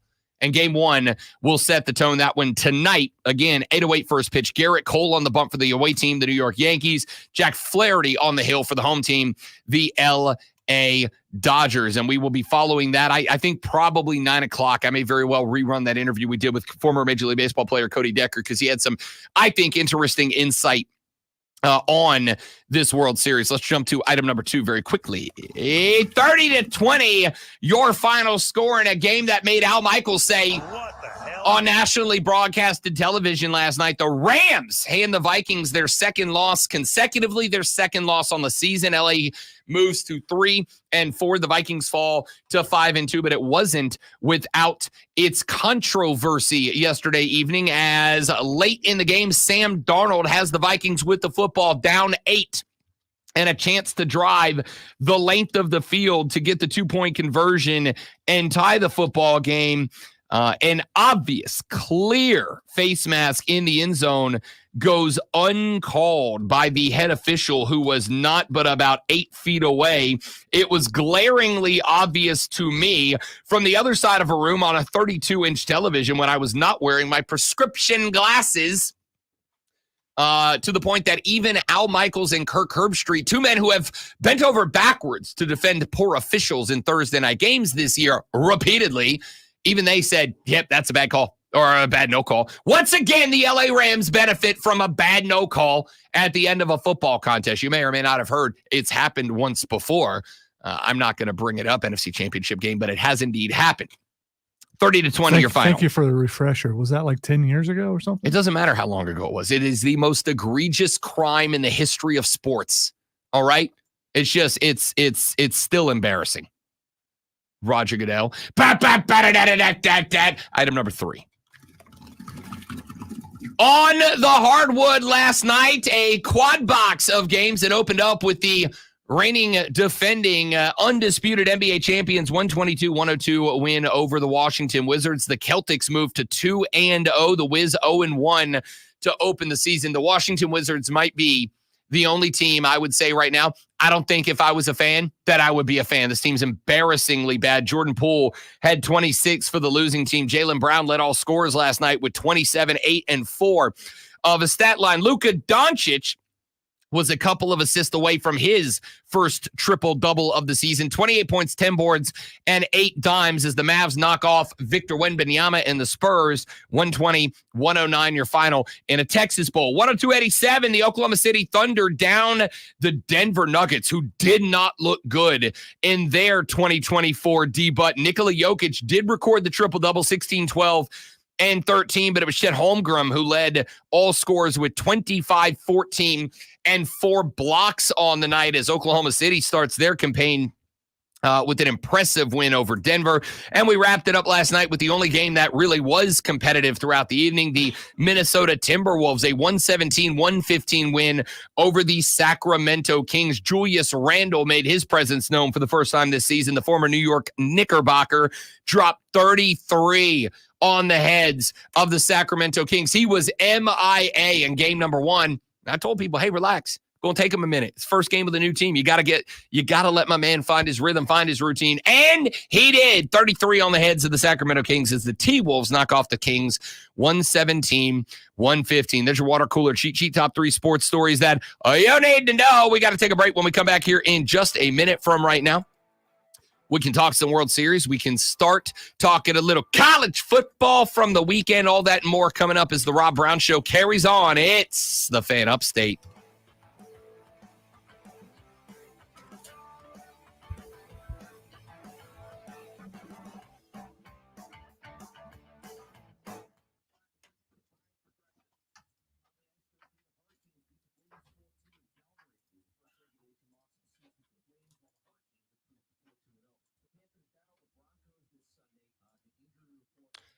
All right, guys, give me 30 seconds. I'll be right back. Don't go anywhere.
Dudettes.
The Rob Brown Show continues. It is the fan upstate. Rob Brown, the great one, Lonzo, with you as we roll through a Friday. Got to get down on Friday kind of morning. Texter said, I love 2024 Al Michaels. 0 given. I am a fan as well. In a weird way, because on one hand, I think Al Michaels has pretty much checked out of trying to be a great play-by-play guy, right? Like, I don't think he's locked in on being a great play-by-play guy. I do love it for the same reason that I prefer the Manning cast to the traditional Monday Night Football broadcast, because for me, and I acknowledge that this is not true for everybody, and I'm about to be accused of being a snooty elitist by the great one, and I accept my fate. There's very little that announcers add to the game that I don't already know /see. And certainly very little they're going to add when I'm watching the Manning cast and they're still showing the broadcast of the game, including the replays, right? I just prefer people watching the game and talking about the game, right? I prefer opinions to just being told what I'm already seeing. This sounds like you're trying to recreate a sports bar experience at home. And I think I know that a good portion of people do not look at football the way you do. Oh, for sure. I acknowledge it's a me thing. Distractions are distractions. And if you're paying too much attention to what the Mannings are talking about, you're not actually watching the game, which means the game is not as important to you as being entertained. When I was growing up, there's a joke that's been running for a very long time in my family. And that joke, which is not a joke because it was our reality, was that if you were at my grandmother's house, my grandmother would regularly be heard over telling my cousins and I'm cold, put on a jacket. And it used to bother the crap out of us because we wouldn't be cold. We were up running around, playing, throwing a football, doing whatever we were doing. And if grandma got cold, everybody had to put on a jacket because grandma's cold. The reason I tell you that story is to point out that how it works for you and how it works for everybody else. And I may very well be in the minority. I don't need Joe Buck to say, they hand it to Kamara off the left-hand side, bounces off a tackle, picks up 6, it'll be second. Yeah, I know that because of the whole having eyeballs thing. I don't need to hear Joe Buck tell me it's a 6-yard run off the left tackle because I am watching the game. So you instantly knew all that stuff from the age of like 4.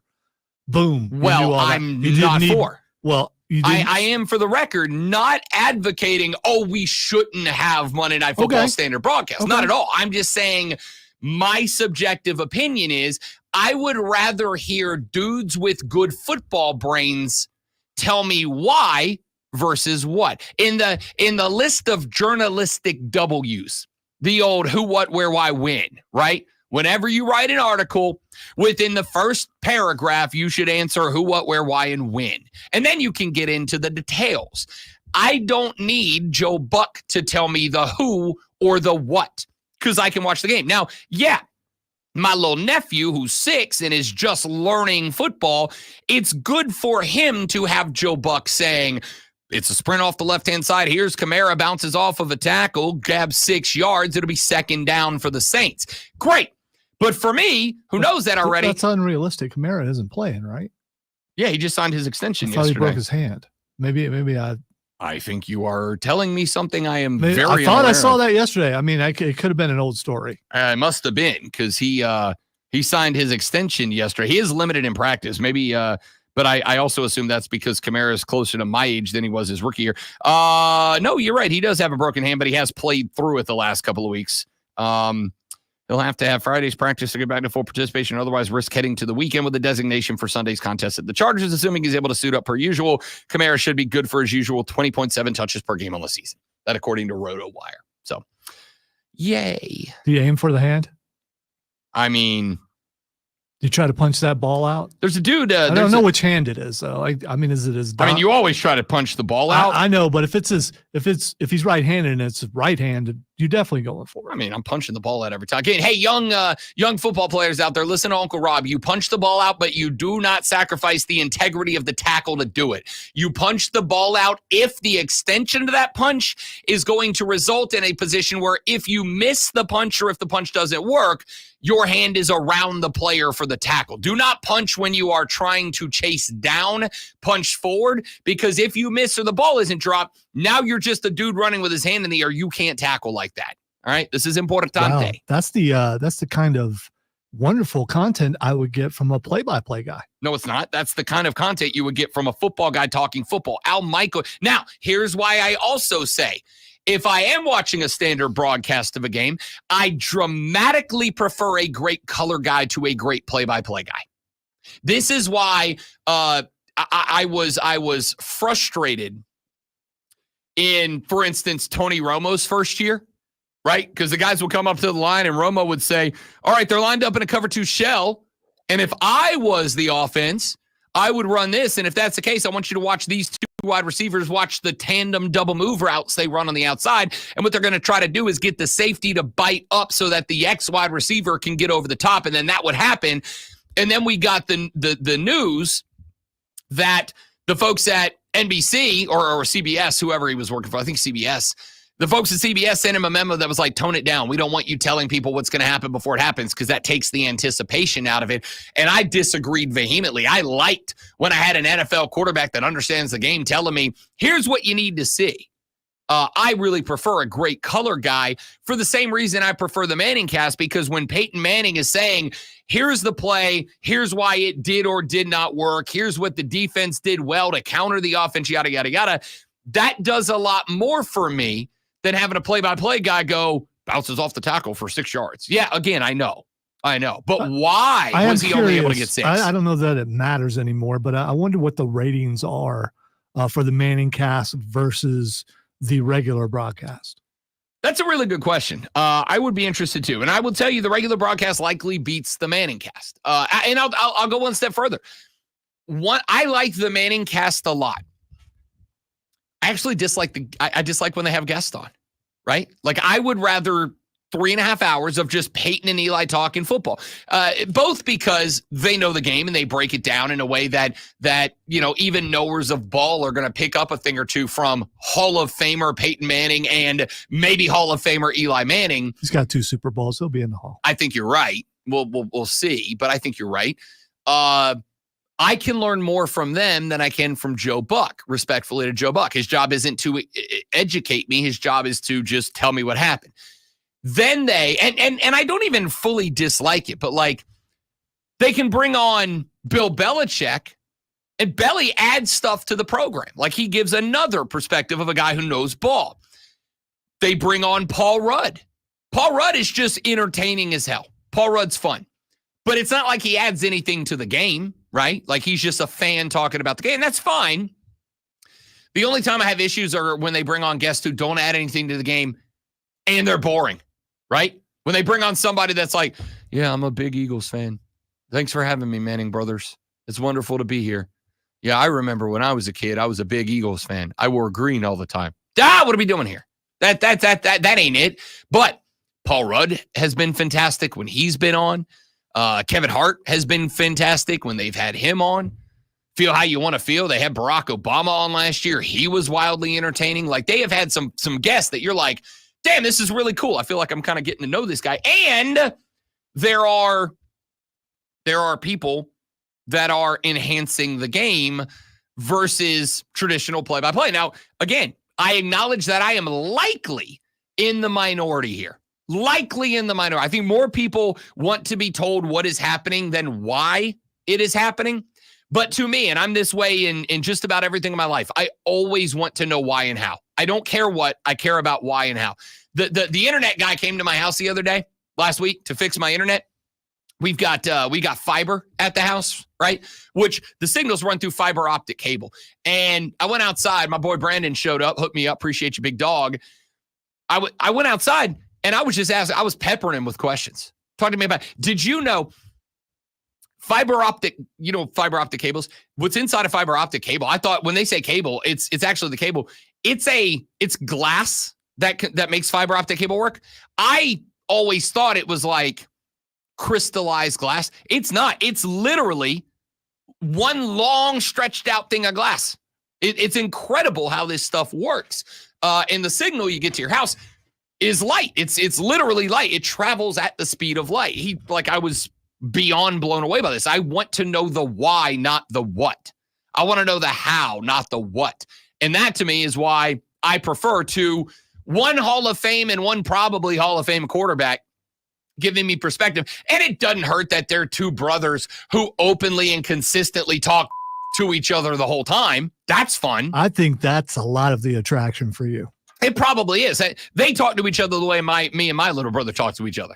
We just tell each other how crappy we are at life all the time. It's great.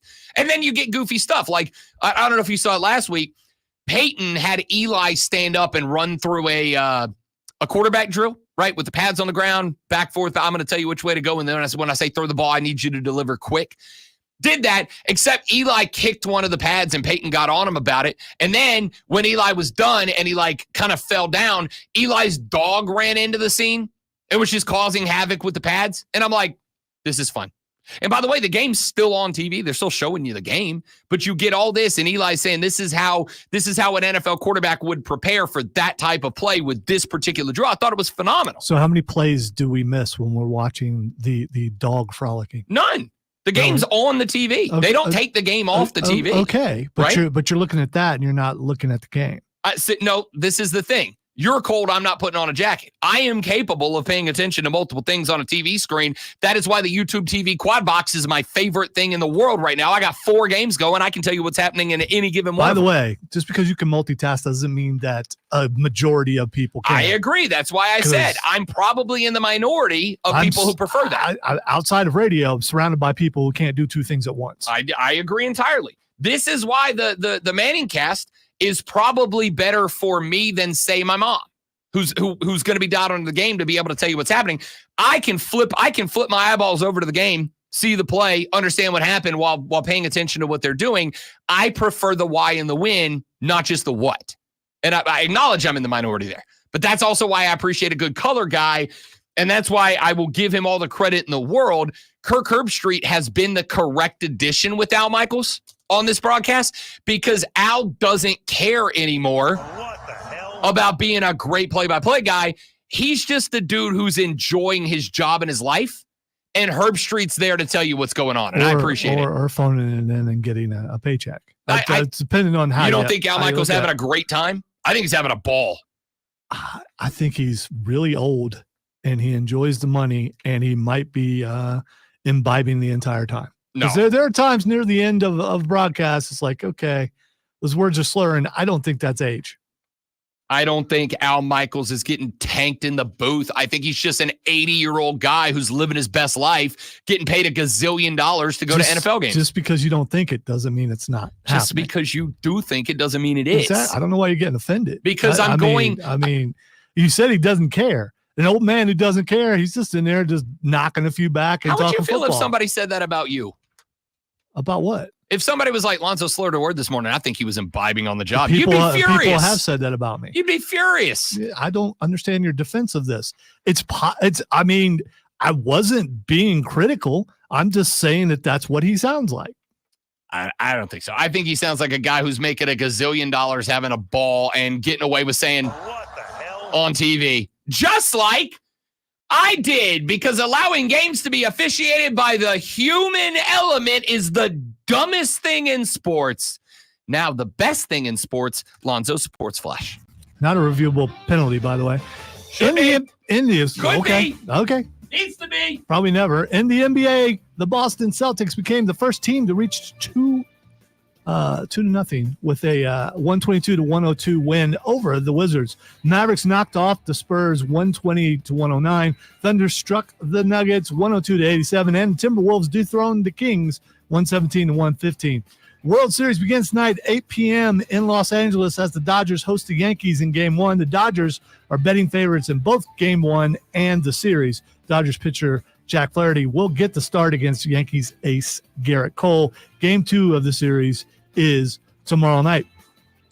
Now, tonight we got something going on. Tune in tonight at 7 as the Burns Rebels head to Spartanburg to take on the Vikings. It's Burns versus Spartanburg right here on your home for Burns Rebels football. It's us. It's the Fan Upstate.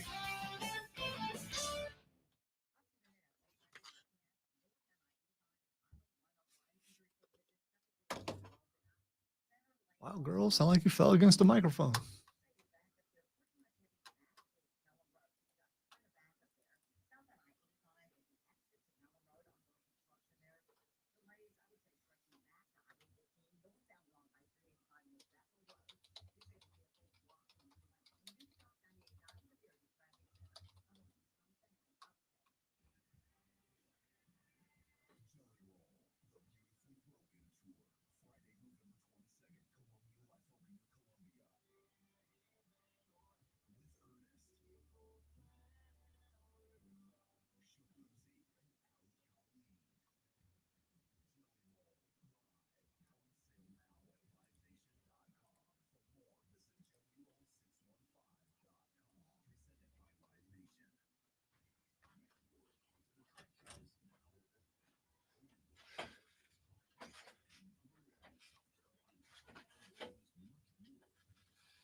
I thought I had remembered that Al Michaels had been in trouble for drinking before, and he got a DUI arrest and cost him a lot of stuff. I don't know. Could be completely he could no longer drink.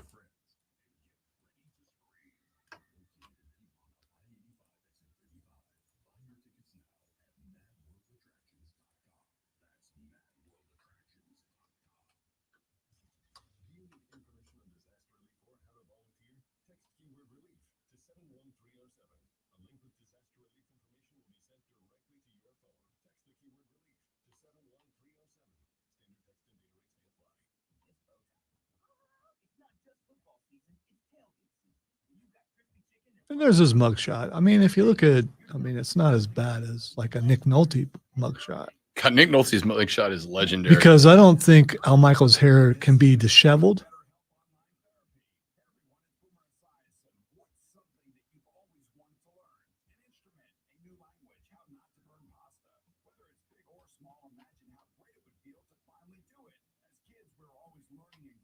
Bald people get better mugshots because they don't have to worry about their hair. Just an observation.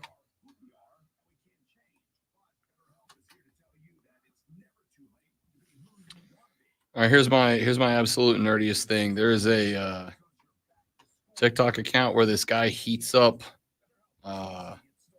metal balls to 1,000 degrees and then just drops them on random objects to see what happens. And it's fascinating every time.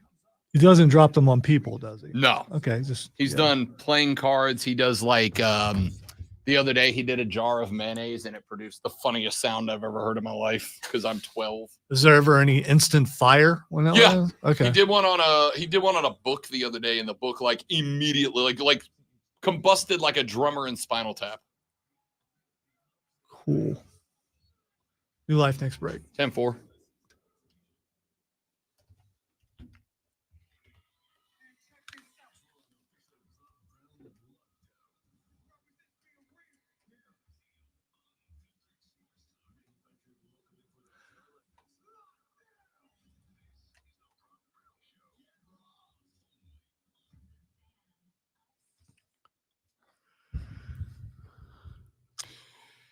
The Rob Brown Show continues. It's the Fan Upstate. Welcome back, ladies and gentlemen. Spectacular to have you here with us today. 844-326-3663. That's the number to the renewal by Anderson of the Carolinas fan phone. 844-FAN-FONE. Text to 71307. Start your text with FAN, FAN, FAN, FM. We'll read them on the air. Tweet me at The Rob Brown Show. Tweet Lonzo at Lonzo on Word. Tweet everybody up in the hizzle at the Fan Upstate. And don't forget about the Ray Memorial Hotline, which you can access by going to the Odyssey app, going to the Fan Upstate page, clicking on the little circle button with the microphone, and then dropping a 60-second voice note that comes directly to the great one and I. It's the Ray Memorial Hotline, available for you 24/7, 365, only on the Odyssey app. Let us go now. Let us go now to the Audio Blitz, our favorite audio collected from the world of sports and other stuff over the past 24 hours. Some of you may know the name Stugotz. Stugotz has been in the broadcasting world for a while. He was a producer and co-host on the Dan Le Batard Show. I believe he still is, actually. He's been with ESPN, has been a lot of different places. You may be familiar with, a little bit less so, Annie Agar. She has become a massive talking head in the world of the NFL on social media. Well, she does a podcast called Offensive Line with Annie Agar, and she had Stugotz on yesterday. Stugotz, big Jets guy.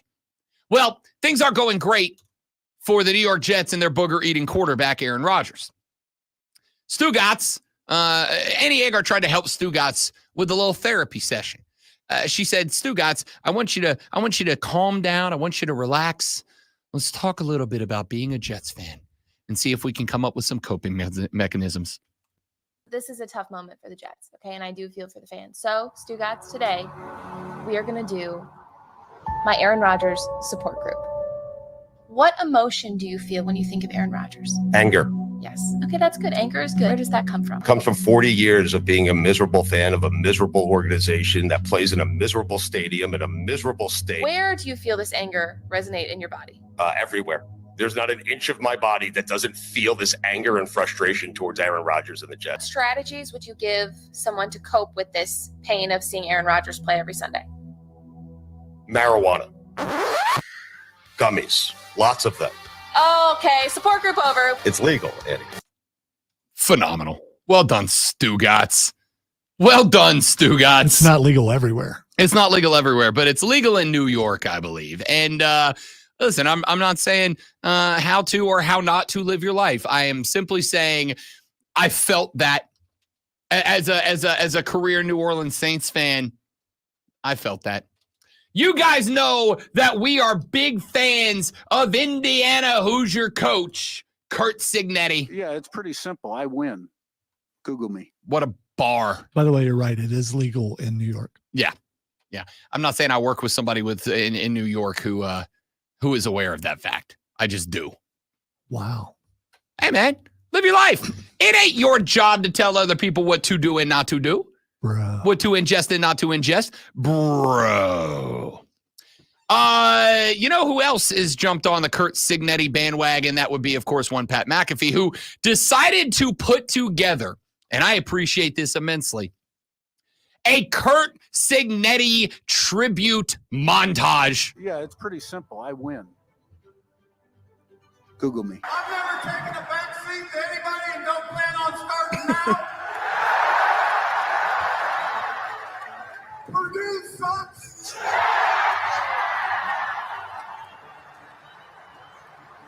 But so does Michigan in Ohio State. What a bar. Rose Bowl has a lot of tradition. People that follow football, for me and the team, it's more of a business trip. Whether we're playing in the Rose Bowl or in a parking lot, it's all the same. 2 times we were picked next to last. In 2022, we won the conference championship. And in 2017, we inherited an 8-45 team and won 8 in a row and played JMU the last game of the year for the conference championship. Now, I'm not into making predictions. That's just a historical fact. Do we like the NCAA? When you can hide behind a committee, like I wish when I was asked,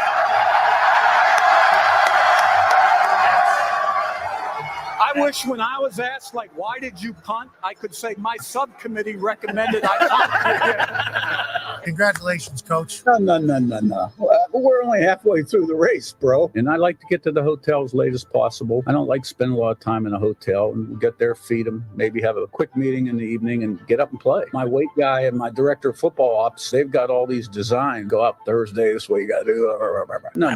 We ain't doing that, guys. So, we're going to get there as late as possible. We're going to wake up and we're going to play the game. We're going to come back. That's what we do. We got to the hotel about 8 o'clock at night, ate our meal, went to bed, woke up, played 3:30, kicked their ass, and came home. The guy is amazing. The guy is amazing. I am all on board the Kurt Signetti train. Chew freaking chew. Did you catch him drop a bro in the middle of that? Right on Pat's head. He's like, whoa, bro. Relax, bro. I win. Google me. What a dog. Speaking of dogs, Dan Campbell, noted Dallas Cowboy fans Chris Christie had a problem with the Detroit Lions when they beat the hell out of the Dallas Cowboys. You'll remember at the end of that game, Dan Campbell was sending offensive linemen out as wide receivers. Not like eligible tight ends. No. Lined up, standing out in the X wide receiver spot when Detroit was busy dumping a 49 spot on the Big D. Chris Christie said Dan Campbell and his coaching staff are classless. Dan Campbell got asked how he felt about that. Chris Christie was really mad at you about the Cowboys, being mean to the Cowboys. So you ran up the score. I'm sure you heard the comments. What's your reaction to being mean? No, it's the only thing. The last time somebody called me classless, I was drinking wine out of a bottle. All right. So, but no, it's all good. I'm not worried about it. Dan Campbell said the last time I got called classless, I was drinking wine straight out of the bottle. So Dan Campbell's my dog. Is that a faux pas? You're not supposed to drink wine out of the bottle? Or is that only winos? There's a certain stigma that comes around with somebody who just pulls the wine straight from the glass, straight out of the bottle. If you are bagging wine, because wine is a wonderful beverage that is meant to be sipped and savored. Wine is not something, if you want to take a hit straight from the bottle, you go grab the bottle of Jack Daniels and you turn that upside down and make a few bubbles. Wine is supposed to be sipped, savored, and enjoyed. Is that only a guy thing? So if you're out on a date and you go home with a young lady and she pulls out the bottle of wine and starts drinking out of the bottle, does that bother you? Do you immediately leave, or do you think other things? If that happens to me, I'd marry her. Did I say would meant did? Like it's all about the mindset. The mindset of a champion is, this is what I got and this is the objective I want to accomplish. Then I'm going to figure out how to get to A from B with the tools in front of me. And that's what Dan Campbell just admitted he does. I got respect for that. I can't believe different sets of rules in the year 2024. Not different sets of rules. If you pound wine out of the bottle, there's a stigma that comes from it. Okay. For anybody. Okay. If you ever go to a bar and see a dude tip a whole ass bottle of wine back, just know that guy had a long day. All right? Just know that guy had a long. There's something that guy doesn't want to think about right now. And I respect that from Dan Campbell. So how's that different from drinking something really hard? Because like imagine it this way. You go home some days though, you had a long day, you're ravenously hungry, right? Like you got to get something down now because you're borderline hangry. What's your go-to in that moment? You get home, you're hangry, you feel like you're eating yourself, like your guts turning in circles because you're hungry. You get to the house, you walk in the door, you need something to eat. What are you going to? Well, I think if I'm that desperate, I'm just going to grab a bag of chips. Sure, exactly, right? Now, what's your favorite meal in the world? Like the best thing, like if you got lasagna. You go home and let's say you see somebody who is standing in the kitchen. They're holding the tray of lasagna and just shoveling it out with a fork right into the gullet. Not enjoying it. Not like, my goodness, how delightful is this? Just, nah. You'd be like, you're kind of wasting the lasagna. You're not appreciating a good lasagna here, huh? No, I'd be like, man, you're hungry. All right, once again, Lonzo just can't connect with everybody. No, you can't find an analogy that works for me. Right. Or there are many others who would be sitting in this chair that analogy would not have worked for. All right. Well, then immediately you went food. Yeah, I know I put on weight. I'm trying, man.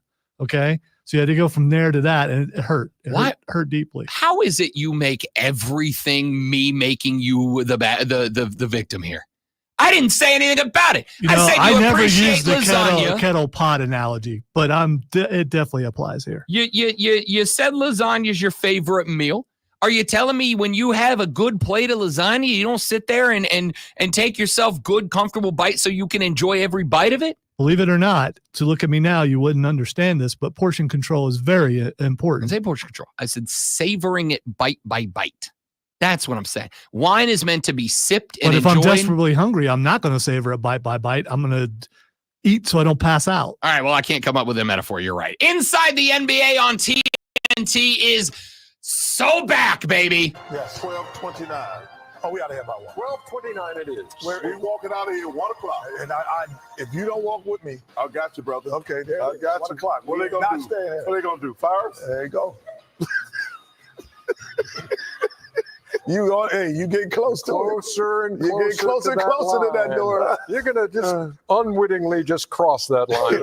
It's already. What do you mean unwittingly? You've been crossing it all summer. And you know they don't want you to cross the line when they throw the highlights up before you even call for them. Here we go, San Antonio and Dallas.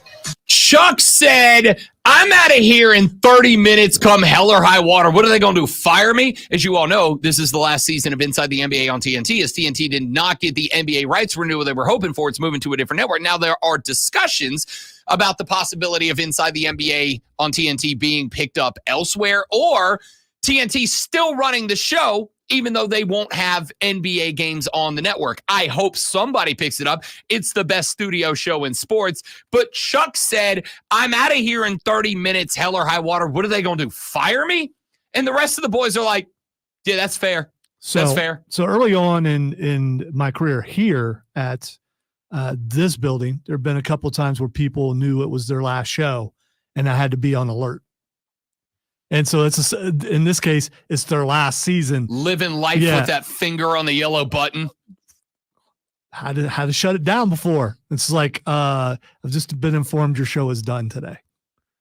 You know, yeah. And so the places I've been as the host, you get told that after your last show is over. No. It's like, okay, shut it down. It's like, you want me to, just go to network. I'm like, okay. Oof. Yeah, it's just me and the person. It's like, Oof. Oh, this is going to be bad for me. That. And they said, listen, I get it. And I know it's not your fault. And they were gracious when they left. But I was concerned that it was not going to go that way because they were being very angry on the air. I'm not going to say who it was or where it was, but it was, I am less confrontational than Rob, or at least I was back then. I'm probably more so now, but back then it's like, if he starts yelling at me, I'm just going to cry. Maybe that'll work. I don't know. But yeah, that's an uncomfortable situation. So I can imagine the guys behind the scenes, especially with these guys. Oh, with these guys who give zero about it. They're already on the edge anyway, and that's what makes them entertaining. And Chuck's been saying stuff all summer. Chuck, listen, there's another them women in San Antonio jokes. Going out to the mailbox looking for his check and all that kind of stuff. The best. And yes, they straight up went to highlights on top of them talking. I would have Didn't did just. I would have did it. You know what? And how do you know they didn't have that planned? I mean, they may have. I'm Yeah. going to pretend everything on that show is organic because it is. It makes it that way. Hey, you may remember back on Monday, we played a clip in the audio blitz where the boys on the McAfee show asked JJ Watt a question. What do you do if you're at somebody else's house and you have a moment where you're regular, except the toilet weren't flush? And JJ gave this answer. Greg has been asking this question a lot. Yes, he has. And nobody will give this guy an answer. Needs one. Yeah, I agree. I will. Okay, thank you, Jage. Yeah, you roll up your sleeve and you stick that hand down there and you do what you have to do. Then you wash that off. You do what you have to do. You don't leave the toilet clogged at your friend's house. You take care of that. You wash your hands thoroughly, maybe 3 or 4 times. Yeah. You dry them off, and then you go back out to that party. And shake everybody's hand, Greg. Mm-hmm. They don't even know what just happened. So, I don't know how I feel about that answer, right? I would say kind of depends on the friend. There are friends in my life that I'd be like, hey, dude, you got a problem, bud. You got an issue. And then there are other places I'd be like, I'm mortified. I don't know what to do. I don't know what to do. I don't know how to handle this. JJ. Oh, you're saying if you were the one who did it. Yeah, if I'm the one who I did don't think it. you're ever happy no matter who it is. If it's your restroom. Yeah, if it's your throne, you're mad. But I also recognize, like, there are dudes in my life that if I'm at their house and that happens, I'm like, I don't know what to tell you, bro. You need a better crapper. It's probably time to upgrade the throne room because it couldn't handle a moment, right? Hey, I know a really good plumber.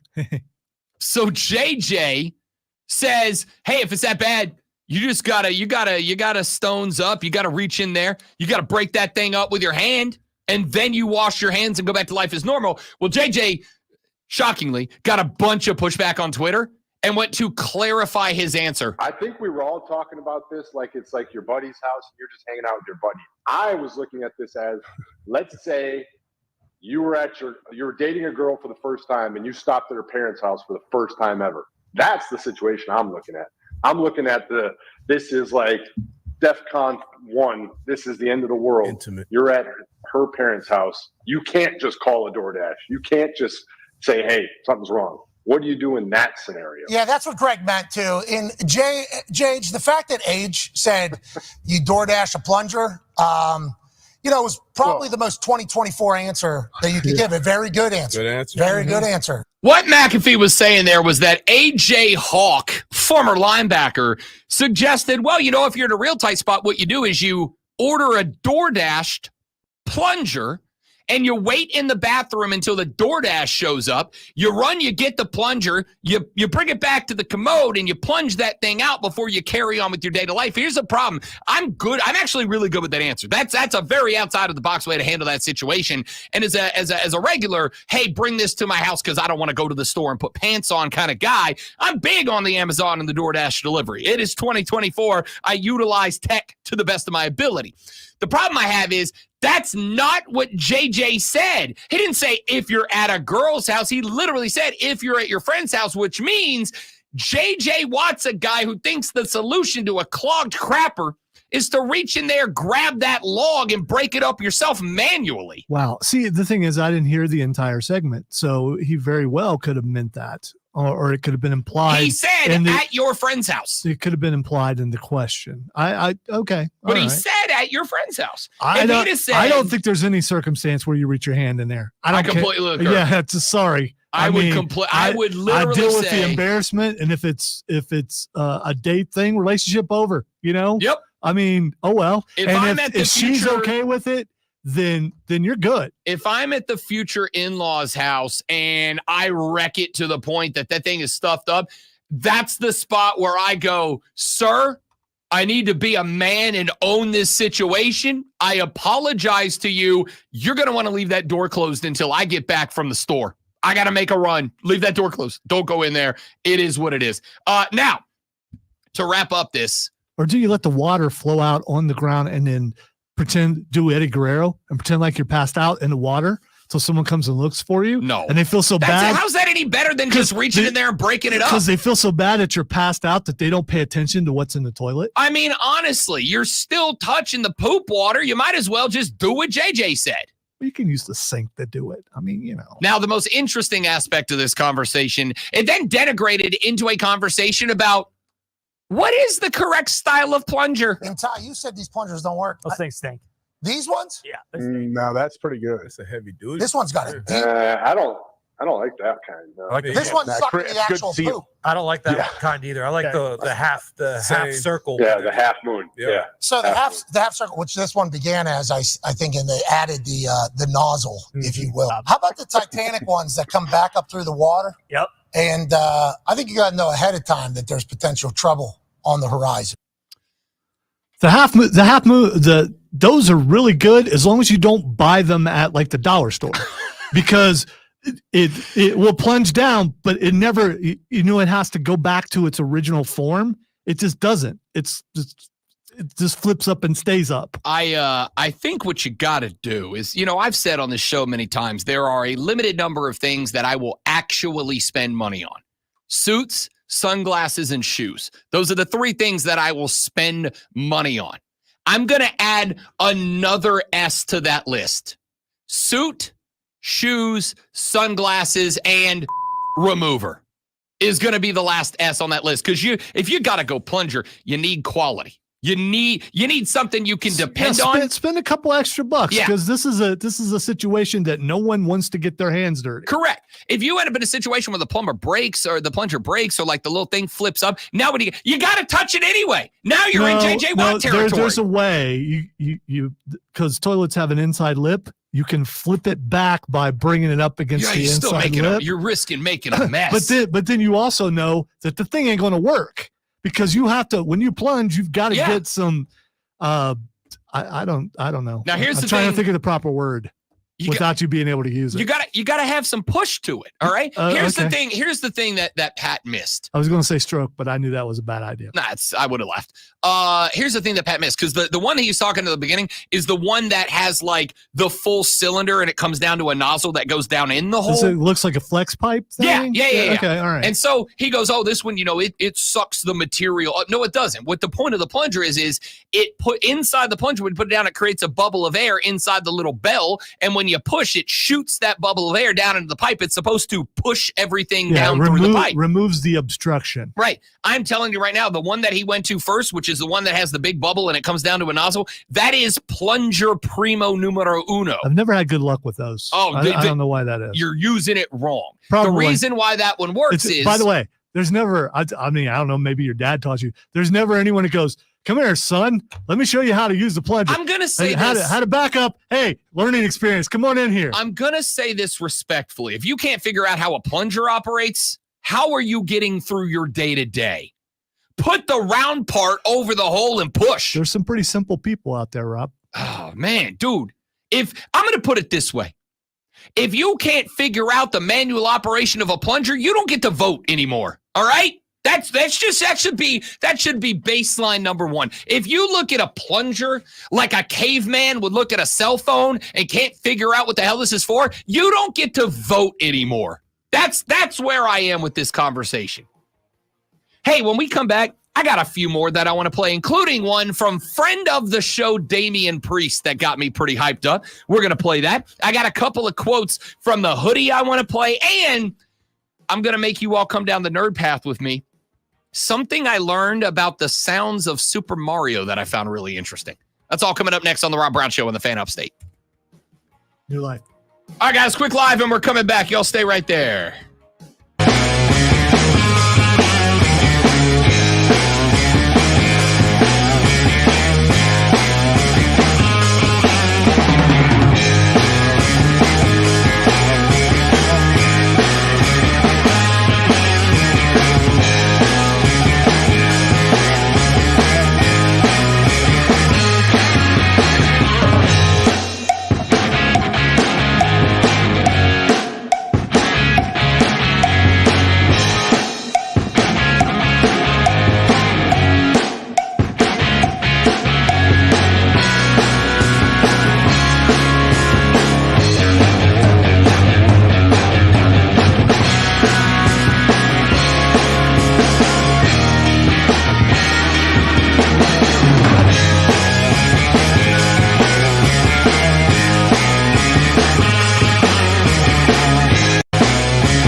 Brown Show back on your radio. It's the Fan Upstate, rolling through with the audio blitz. Some of our favorite audio from the past couple of days. The World Series fires up tonight. The Dodgers and the Yankees. There is a noted New York Yankees fan who has been all over the sports broadcasting world the last few weeks, and I'm just going to say, the Rob Brown bump is real. Damian Priest rolls in here. He's on the show, and wouldn't you know it, not only do his New York Yankees go to the World Series in the very same year, but he becomes the face of the Yankees in their run up to it. They put out a highlight film, a hype video for the World Series, narrated by friend of the show, WWE superstar Damian Priest.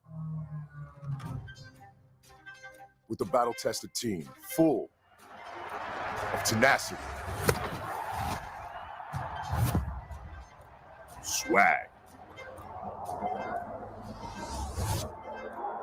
power. Are you kidding me?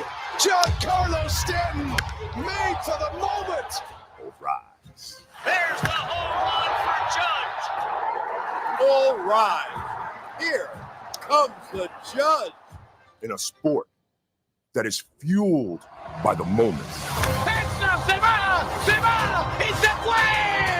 In a home that comes alive by those that feel it.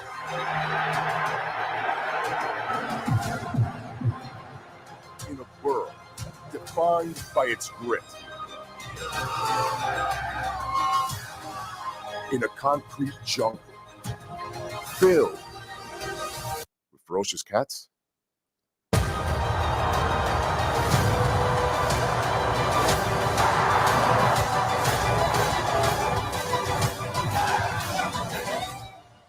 In a city like no other. What is it going to take? Everything. Hype with a capital H. Yeah, but now I want to see an Aaron Judge and Damian Priest cage match. Aaron Judge is bigger than Damian Priest. Significantly larger than Damian Priest. They won't, because they're the Yankees. What you're gonna get is noted Dodgers fan and friend of the show Bailey and Shohei Ohtani versus Judge and Priest. And I'm all in on that. Michael Lombardi was on ESPN yesterday. And a two-part reason I'm playing this clip. Number one, Lombardi talking about the reason that more and more college coaches are making their way to the NFL, or he believes that they will. And then a not-so-thinly veiled shot right at the end. You want somebody, look, I think you need, for me, if I were hiring, I want somebody who's been a head coach in some element before. Look, I think the colleges are fed up too. There should be some college coaches that want to try to get into the pro football as well, because of all the NIL and all those things. But I think, to me, look, I think you look for a guy that's had a really good turnaround with the team, like Hafley's done there at Green Bay. They're playing much better defense. I think they've given up 31 first downs in the last 2 weeks. They're really good. This week was the first time they won a game where they didn't turn the ball over by their defense. Well, but I think that here's the key, Pat. Here's the key. They're paying so much to coordinators now that the agents who represent the players are saying to themselves, do we really want to go there? Do you want to go to work for David Tepper at Carolina?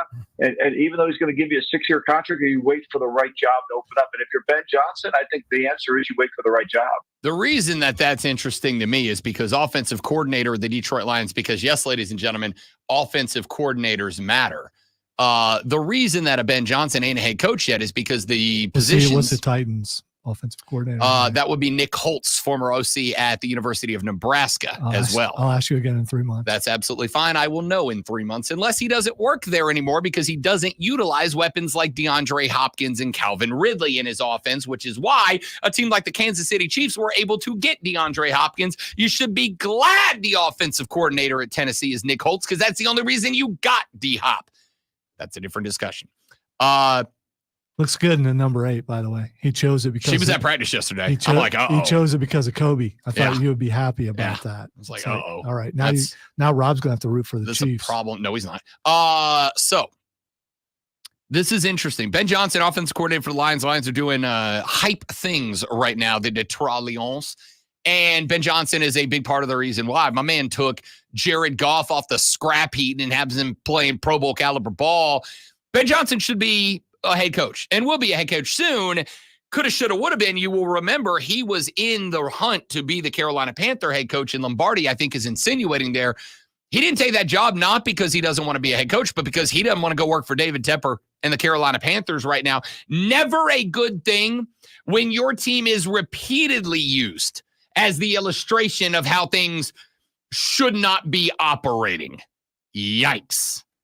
Big yikes in that one. Let's go with one more. Alabama lost to Vanderbilt, then lost to the University of Tennessee. That's a big rivalry game. Peter Burns of the SEC Network had some thoughts for the Bama fans. Bama fans, RELAX, relax, okay? Because if no other reason, I know you're upset about that. I know it doesn't look like Alabama, but let's go back into history lesson, okay? In Lincoln, Nebraska, Tom Osborne was one of the greatest coaches in the history of college football. When he left, they hired Frank Solich, and Frank Solich was coaching pretty well. But then at some point, they go, this is not good enough. Let's get him out of there. For 20 years, they walked through this Sahara desert of not having success. I see what's happening right now with Alabama fans almost turning on Kalen DeBoer. Do they not remember how Nick Saban started in year one? Do they not remember how Nick Saban was even in year two, having the 3 losses, okay? What has doomed the other university in that state here in the SEC, Auburn, is that for a fan base, they were not happy, and all of a sudden, everything, it affected their recruiting, it affected the transfer portal, whatnot. Kalen DeBoer had to deal with replacing the greatest coach in the history of all time. A bunch of coaches left. They brought a bunch of coaches in. A bunch of players left. They brought a bunch of players in.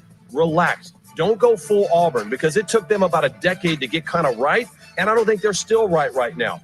Relax a little bit, okay? Kalen DeBoer will be fine. I don't need you going just wild right now with what we've seen so far. Bingo.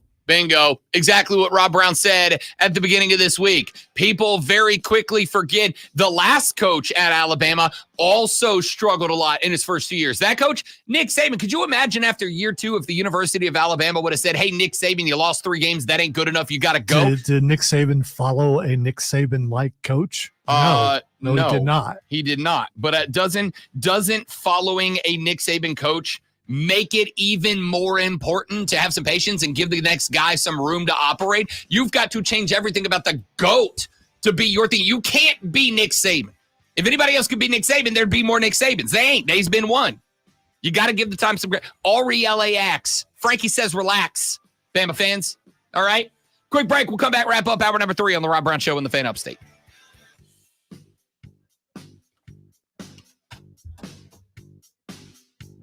Never go full Auburn. Oh, poor Keegan. Gonna be going through. Welcome back, Keegan. Glad that you showed up to immediately hear your college football team get dumped on multiple times. Can't believe you threw in a Frankie Goes to Hollywood reference. Relax.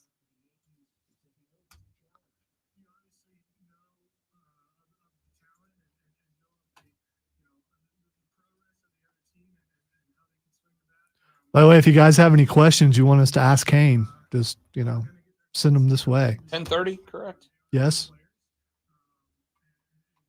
Don't do this to me. Don't disappear. I mean, I can do it, but you will miss out an opportunity to talk to Kane, and you don't want to do that.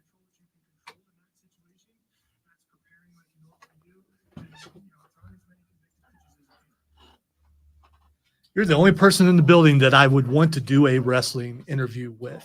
So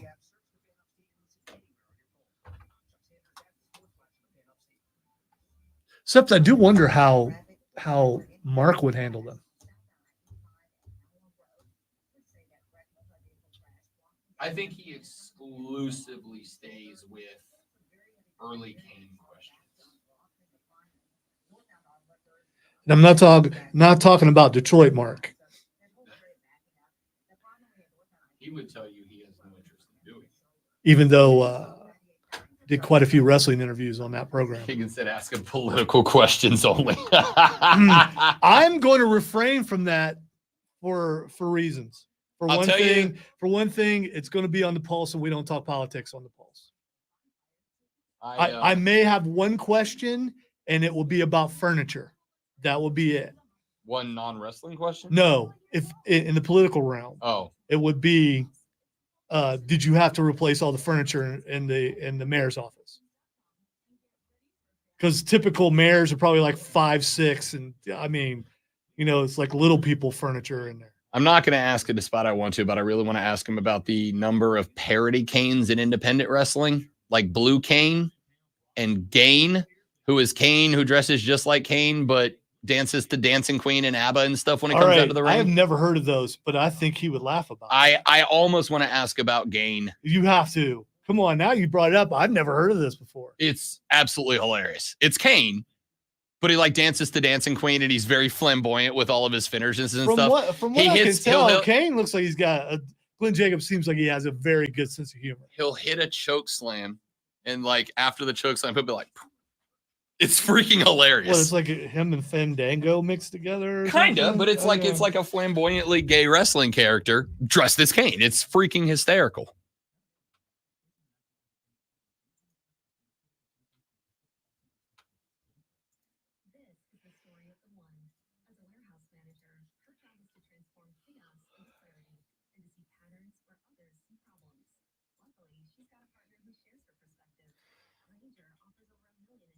I'm hoping to ask a question that's never been asked before. That's always what I try to do, but it's not for that reason. I legitimately want an answer to a question I'm going to ask, but I'm not telling you what it is.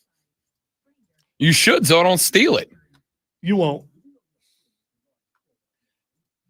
Plus, I since roles were reversed in this, I might lead the interview with it.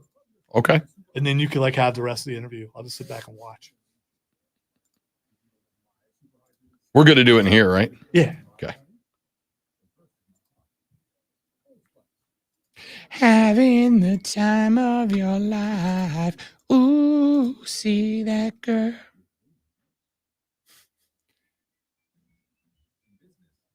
Digging the Dancing Queen. Ah.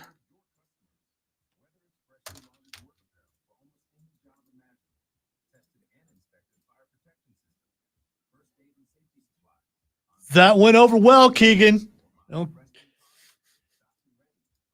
appreciate it. The reaction on her face, it wasn't like Tony Schiavone's face when I asked that question. That's still my favorite of all time. That helped us win. Friday nights and the lights are low. And I wanted it to sound creepy on purpose.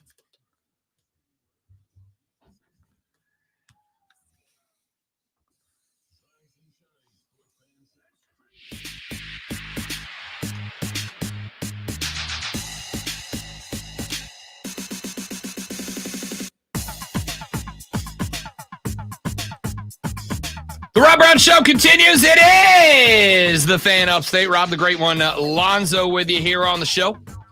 844-FANFON8. That's the number to join on the renewal by Anderson of the Carolinas fan phone, 844-326-3663. Next hour of the show, we will take a look up and down the college and professional football schedule for the weekend and make our picks, predictions, and prognostications for the weekend upcoming about the collegiate and professional ranks. Looking forward to that. Opening of the next hour, I have decided I'm going to re-rack the conversation we had with Cody Decker, former Major League Baseball player, as the World Series kicks off this evening. Game 1 between the Dodgers and the Yankees, live from sunny Los Angeles, California, IA. I don't think you're going to get a better perspective on what this series can be, should be, will turn out to be than from my Saturday co-host, Cody Decker, who joined us earlier in the week. We'll do that coming up, and then we'll spend the back half of the hour talking football. Texter says, Rob, what does Cade Klubnik need to do to finish off the season to really push his Heisman chances? He's moved to 5th and plus 2,000 in the odds. Miami's, and he goes on to talk about Cam Ward, and that's all well and good. Texter, that's a wonderful question. My answer is maintain what he's been doing so far. I think that if he is able to string another couple of games together, and I'm looking primarily at that, especially after last night, what Pittsburgh's offense did to Kyle McCord. last night. Well, they have 5 picks, 3 of them brought back for 6 the other way. I'm bad at math, but I'm pretty sure 7 times 3 is 21 points off of interceptions. Well, wouldn't you know it? But the Clemson Tigers have themselves coming up on the 16th of November. They've got themselves a roadie up to Pittsburgh. Clemson, of course, off this weekend. Next Saturday, they've got that one's at home. Clemson and Carolina are both off this weekend. That's weird. Yep. When's the last time that happened? I have no idea. No idea. Couldn't tell you off the top of my head. Both off this weekend. A homer against coming up next weekend. Then back-to-backers on the road. You're at Virginia Tech on the 9th. You're at Pitt on the 16th. Texter, what I would say is, if Clemson is on, I will say this, fair or foul, Lonzo, for Cade Klubnik to end up in Heisman territory, Clemson must be undefeated the rest of the way. Absolutely. Yeah. That's the only way that happens. Yeah, I think that. There are some schools where that may not be the case. Ashton Janty, what he's doing at Boise State. Boise State loses another game, especially if they were to end up playing a team that's maybe fringe top 25, somewhere in that rank. I think there's still a chance he could go because I think they would say the reason Boise State is even in the competition for a playoff spot this year is Ashton Janty. They would not be there without him. What I need for Cade Klubnik to be in New York City at the end of the year is a Clemson team that is undefeated for the rest of the ride with, by the way, 1 ranked game remaining, and that is Pitt. A Pittsburgh team that will, at the end of the year, have played 2 ranked teams, SMU and Clemson. They can't lose a game, Clemson, if they want to say Ken clubbed it to New York. 1 ranked team so far. No, they have actually not played a ranked team so far because they play SMU this week. You said left. To play. I thought we were talking about Clemson. Oh, yeah, no, Clemson has 1 ranked team left, Pitt. And Pitt may or may not be ranked at that point. Because if they lose to SMU this weekend, they won't be ranked. It's going to sound far-fetched to some people, but if South Carolina were to go undefeated the rest of the way, they would be ranked, I would guess. They would threaten, I think, but right now there are no 3-loss teams that are ranked. None. Right now, but we're talking about the end of the season. As of right now, the other problem you're going to bump into, South Carolina does have 1 AP top 25 vote in the back pocket. They received 1 this week. If South Carolina, and I'm going to say lovingly, South Carolina could play the exact same game that they played against Oklahoma this weekend, there's likely a loss remaining on this schedule. Is it A&M? Probably. Is it at Vanderbilt? Potentially. Is it at Clemson? Potentially. In fact, I would even say probably. I was just saying going into the Clemson game that it's a possibility that they could be ranked, so Clemson would have played 2 ranked teams. That is correct. In fact, I would go so far as to say if South Carolina doesn't lose a game between here and November 30th, they absolutely will be ranked.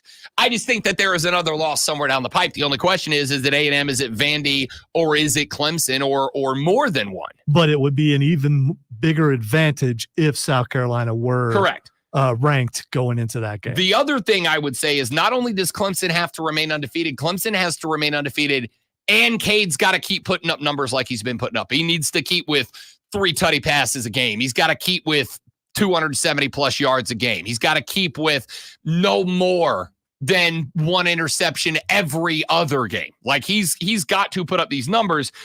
But I think the most important thing of all is that I do think Clemson will have to be undefeated at the end of the year. Now, all of that being said, I don't think it's going to matter because I think Cade Klubnik could have an unbelievable year.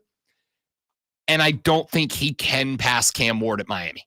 I don't think he's got that in him. And it's not, let me rephrase that. It's not that Cade ain't good enough to put up numbers. He clearly is because he's doing it. Like Cade Klubnik, I'll tell you what award Cade Klubnik's got to win. Most improved player in college football for sure. But Cam Ward is a different breed of cat, dude. And on top of all of that, The other thing Cam Ward has that Cam Ward does actually, that Miami does not deserve, is an undefeated football team. Miami should have minimum 2 losses right now, maybe 3 if Louisville doesn't get jobbed out for the Canes last week and they put something together down the stretch. Miami should have 2, maybe would have 3, but they've been bailed out a couple of times so far. At least once, for sure. At least once. So I don't know if Cade can catch Cam Ward. And it's not just Cade. I don't think there's a quarterback in America that can catch Cam Ward and what he's doing at Miami right now, because his numbers are stellar. Man's putting up a 69% completion percentage right now. It's unbelievable what this guy's doing right now. He's got already past 2,500 yards, 24 tutties, 5 picks, and a quarterback rating of 183.5. 183.5. Cade Klubnik would have to do something spectacular. Wouldn't be good enough to catch Cam Ward. But how does he catch an invite? An undefeated Clemson team, and he puts up numbers like he put up in his last 2 games against everybody that's left on the docket. That's how he ends up with a trip to New York City and an invitation to the Downtown Athletic Club. We'll see. All right, when we come back here in a minute, we'll have the interview with Cody Decker from earlier this week as we get set up for Game 1 of the World Series tonight. Then the back 2 segments of the hour, Lonzo and I will take a look at the college and NFL slates for the weekend. All of that coming up after the Heisman Trophy winner of Sports Flashes does his thing.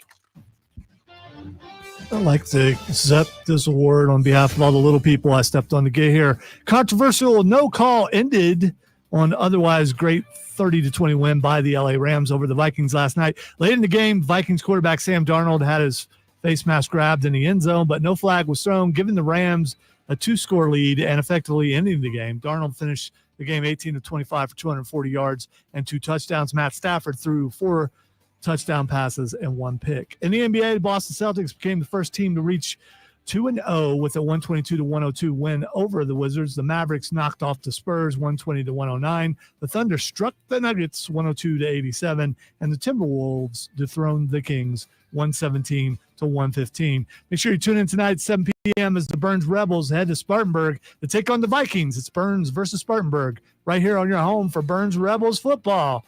It is the Fan Upstate.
See Jane's email.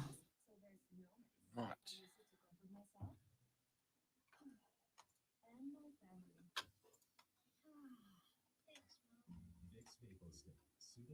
Yeah. I'll knock those out between. Okay.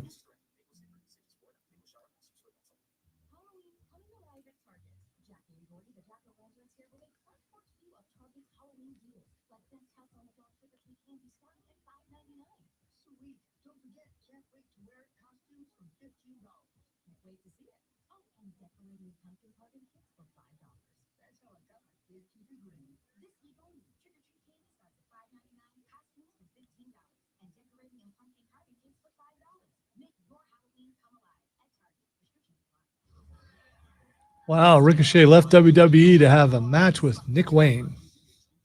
Way to go. They're gonna end up putting him up with I mean, he had a banger with Ospreay. Oh, for sure.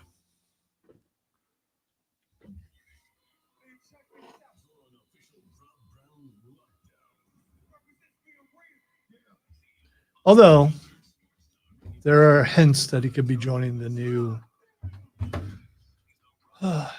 MVPs, boys, whatever they're going to call them. Hurt Business, I guess, 2.0.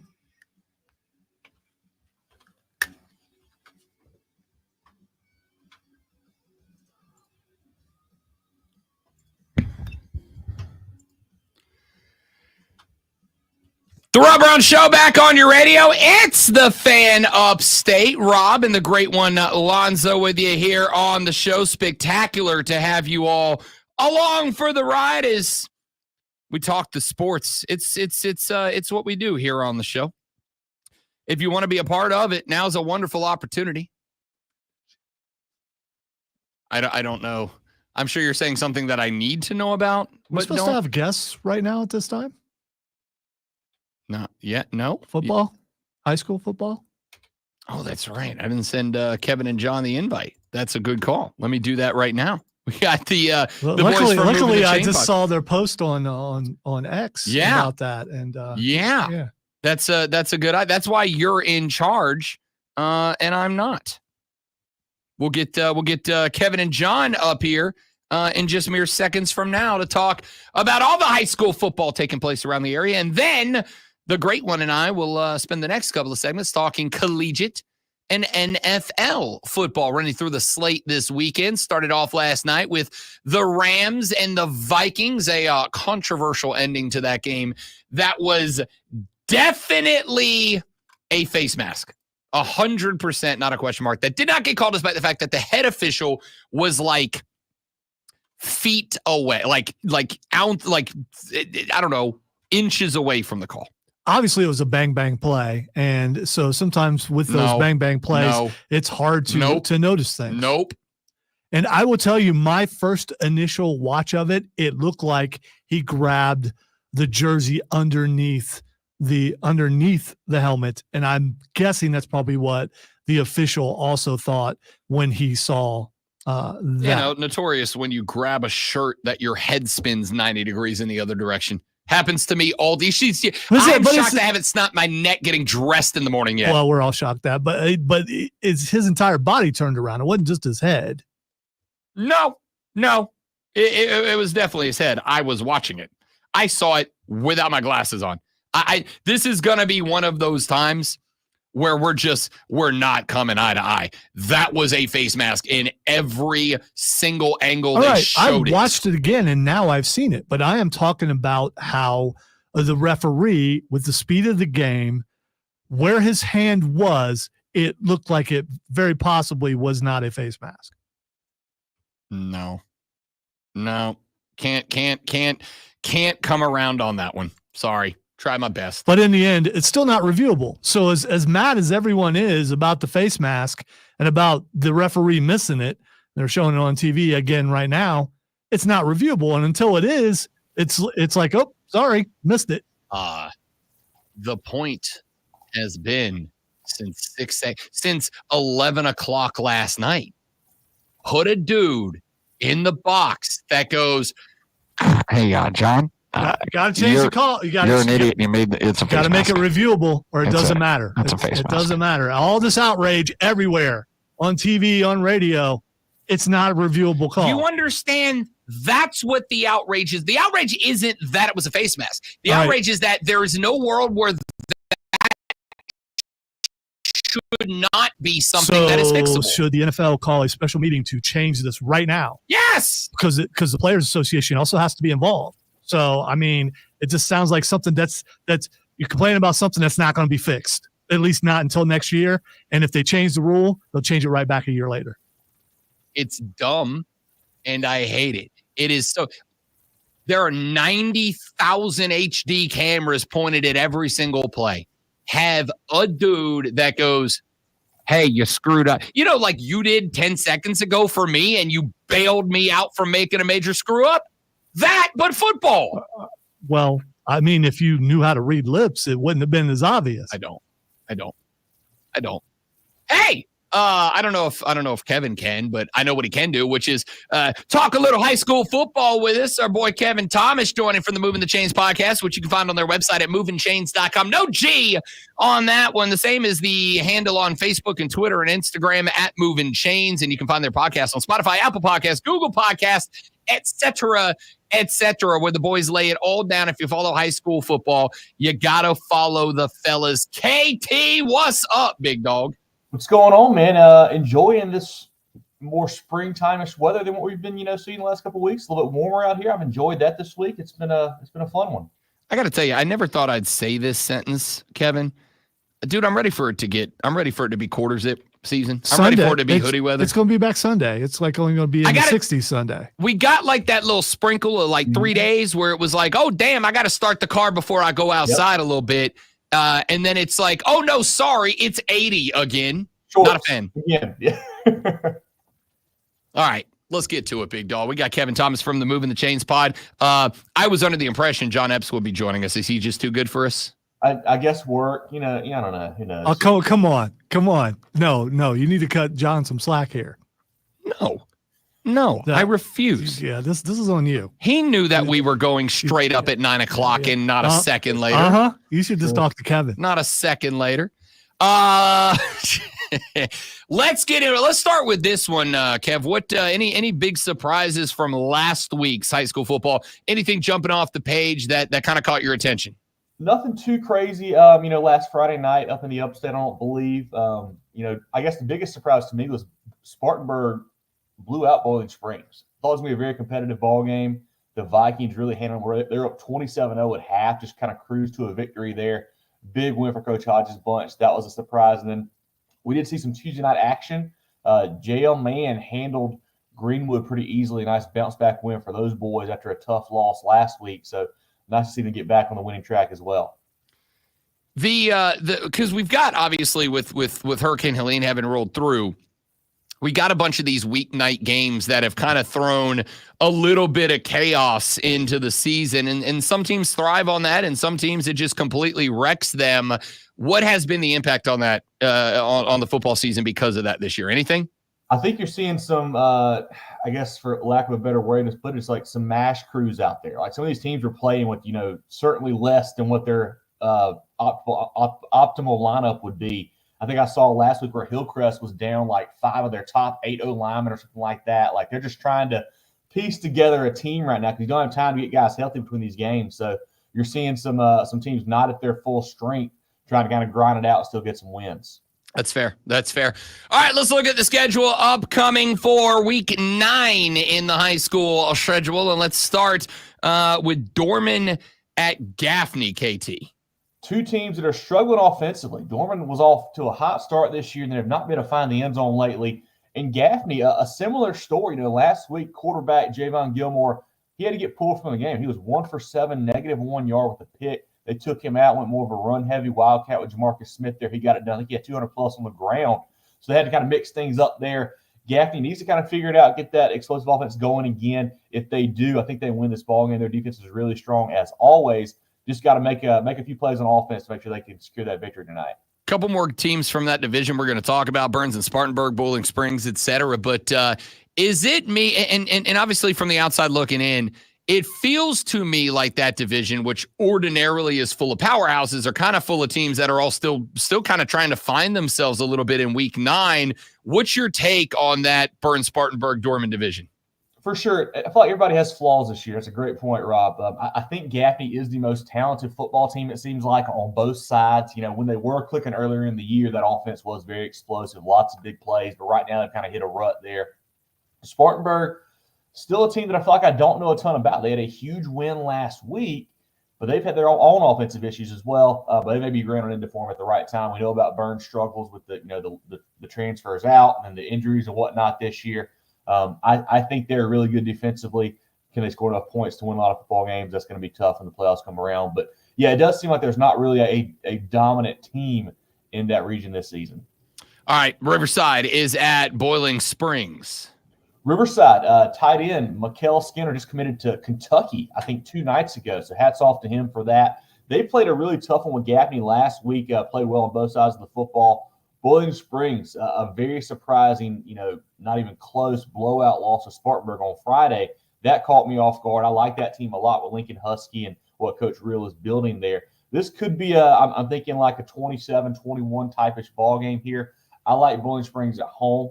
Quarterback play at home, I think, leads into a victory. But that could be a really good ball game over there in Boiling Springs.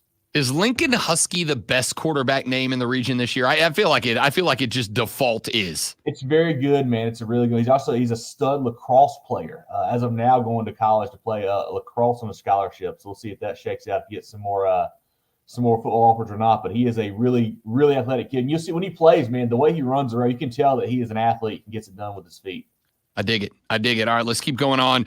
Game you'll hear on the right here on the Fan Upstate. Burns at Spartanburg. These two teams have had some absolute slugouts the last couple of years. Had a real good playoff game a couple of years ago at Spartanburg. Obviously, regular season matchups are always a hotly contested rivalry.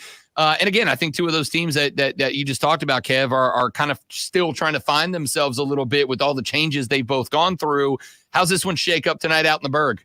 Burns has been playing good football. You mentioned that defense has been locked in all year long. Offensively, they're still kind of trying to piece it together. They're getting, the run game going. They get some key special teams plays as well. I know Chew Harris had a big return for a touchdown last week for them. Coach Shaw hasn't played inspired football. Spartanburg, maybe the win of the week. Last week, that blowout win over Bowling Springs, that was really impressive for Coach Hodges' bunch. Their defense is lights out. I think Spartanburg at home, a little too much offensive firepower. I believe they continue to roll here. They are a team I think has been flying under the radar in 5A and even in that region. But I think they're a legit, top 5 team in that classification.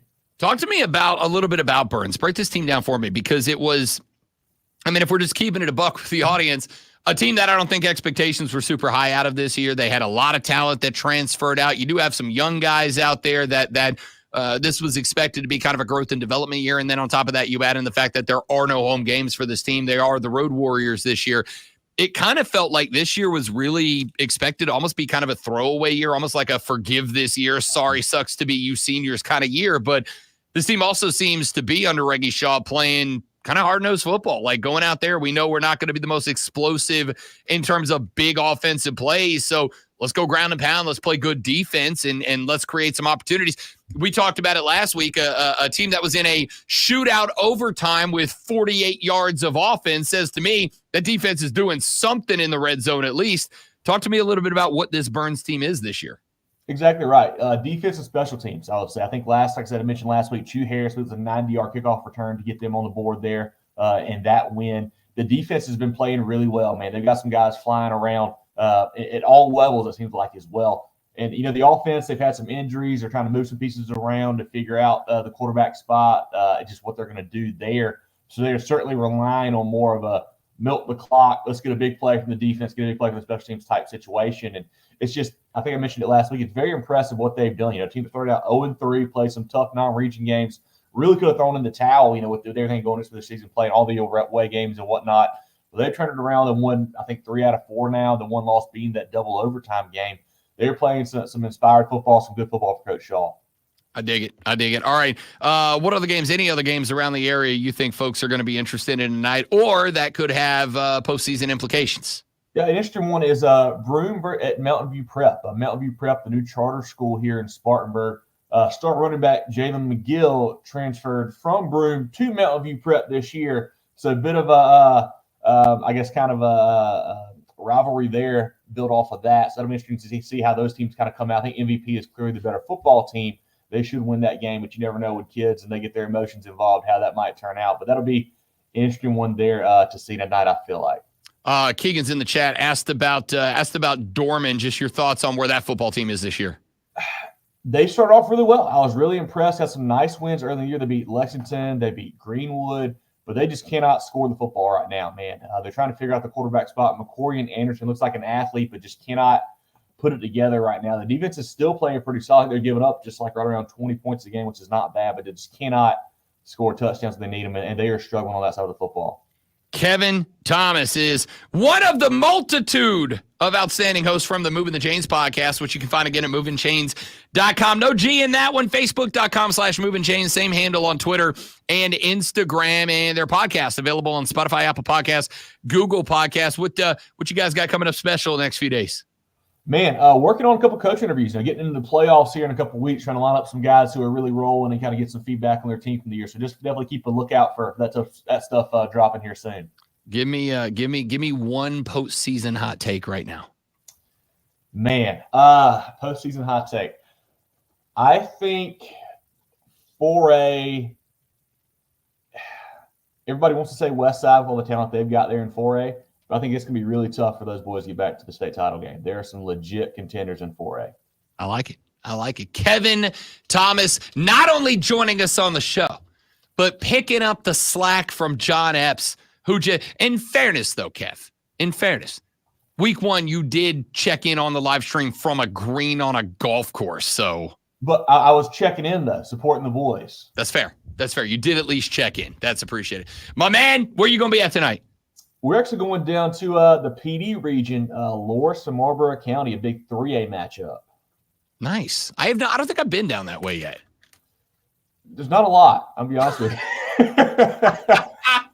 But that means there's a food spot. There's like a barbecue joint that's out of a trailer that had the wheels knocked off or something like that. Where's that spot, Kevin? Sure. I got to look. We actually interviewed the coach this offseason. He told us a couple good spots. I got to go check back and see what he listed out for us. We got a couple different options for sure. But yeah, it's going to be kind of that Friday Night Lights feel where the whole town shuts down to go to the football game still. So it's fun. It's fun.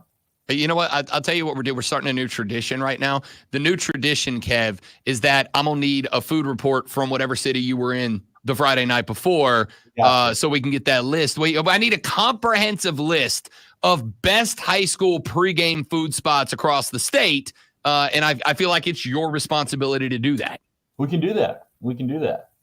Kevin Thomas, a little late in the season for that. Yeah, it just came up. Okay, I mean, listen, right. I'm a genius, but it's sporadic. It's spontaneous genius is what it is. We'll have Kevin's pre-game food spot the weekend on Fridays the rest of the season and moving forward into next year. Why not do like Jarrell's jams and he could tell you about because Jarrell's not here. Yeah, but because he's out sampling the food for the next thing. It is 9:17 in the morning. No, he's not. His ass is in bed right now is what he is doing. After a late night going out and sampling all the, Listen, I'll rush to the defense of Jarrell Hendricks as fast as anybody, but let's not pretend he's out doing show prep right now. My man slept in. We know what's up. Kevin Thomas, Moving the Chains podcast. They are here every Friday at 9 a.m. to run you down the high school football happenings you need to know, even when the season's in a bit of flux as it is this year. KT, appreciate you, big dog.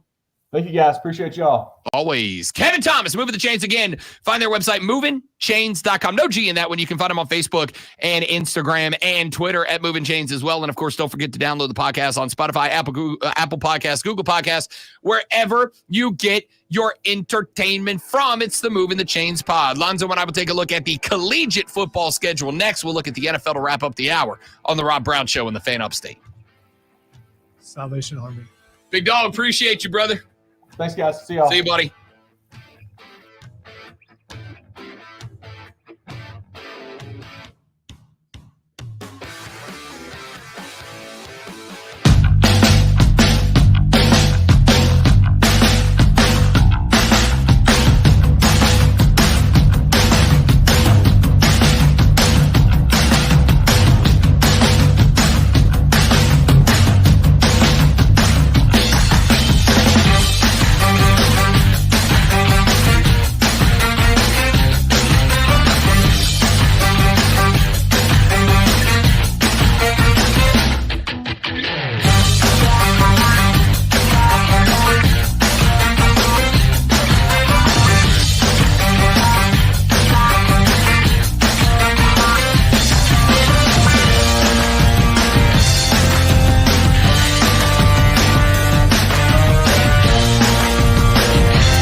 Going to take a look at the collegiate football schedule here in just seconds from right now. But before we do that, something very interesting just dropped mere moments ago. Something that I will tell you has piqued my attention. Do we need glass? No. Okay. However, I am optimistic, Lonzo. I am optimistic that we may need glass next Thursday. The reason why. You mean on Halloween? Is next Thursday Halloween? Uh-huh. Then yes. Ooh. Do I come in as goateed Stone Cold? It is Tank Top Thursday. No, you listen. I could come in just a leather vest. No, you won't. No, you will not do that. I'd have to go get a bald cap and stuff. I can't shave my head bald. I don't have a good bald head. There's plenty of bald cap. Go head over to Spirit or one of the other places. It's on the table. That's on the table. It's officially on the table. I already own a pair of jorts. It's officially on the table. Who doesn't? As people complain about it all. Everyone's got jorts. We may need the glass next week because I have just received an invitation to join the Greenville Triumph for a press gathering next Wednesday at 2 p.m. at the plaza at Bridgeway Station. Where's that at?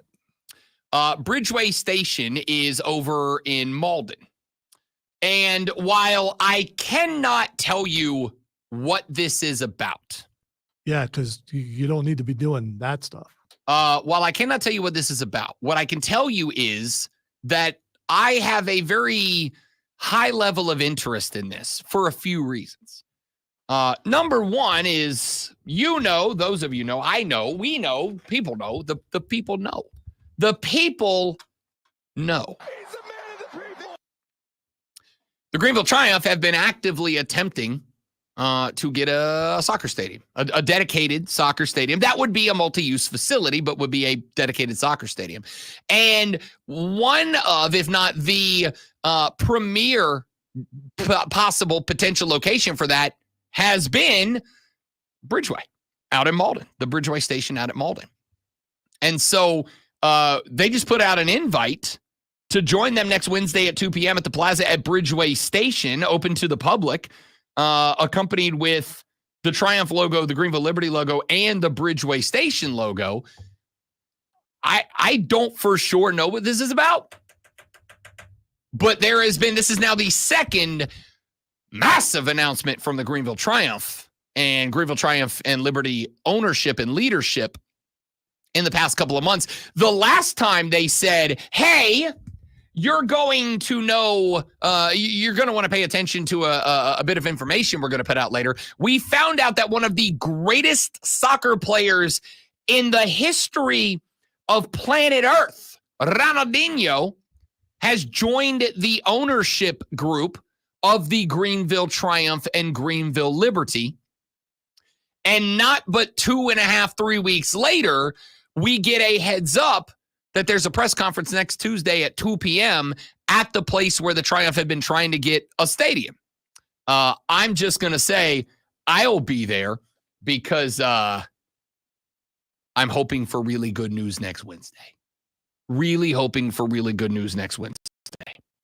We'll see. We may very well be opening the show on Thursday with the breaking glass. Fingers crossed. This is what I hope that it's going to turn out to be. All right. I got told last night I had the honor and the privilege of being asked to MC a contract signing for the Greenville Triumph's unified team. And got to introduce the players of the unified team. It's a team for special needs individuals in our area that the Triumph are running. It is an incredible project that they have put together to make sure that soccer is an inclusive sport for everyone in the upstate. I think it's fantastic. I was privileged, and I got told last night, hey, don't make plans next Wednesday. I said, why? They said, don't make plans next Wednesday. I said, okay, and now we get this. Now we get this invitation to be at the Bridgeway Center next Wednesday at 2 p.m. for some sort of press gathering. I'm very excited about it. Very excited about it. So we'll see. We'll see what that is all about. Hopefully, we're opening the show next Wednesday with a major announcement. We'll let you know. So stay tuned for that. All right. Let's get some college football up in her. Taking a look at the weekend upcoming. We've had a couple of games so far already, including 2 last night. Number 19, Pittsburgh knocks off Syracuse 27-20. Or excuse me, knocks off Syracuse 41-13 with the help of not 1, not 2, but 3 pick sixes, 5 total interceptions off of former Ohio State Buckeye turned Syracuse Orangeman Kyle McCord. We do have some matchups tonight. Unranked. We'll be on the road to Boston College. Number 17, Boise State. Ashton Janty and the gang heading now to Las Vegas, Nevada to take on UNLV. And Rutgers is at USC live from the Coliseum tonight.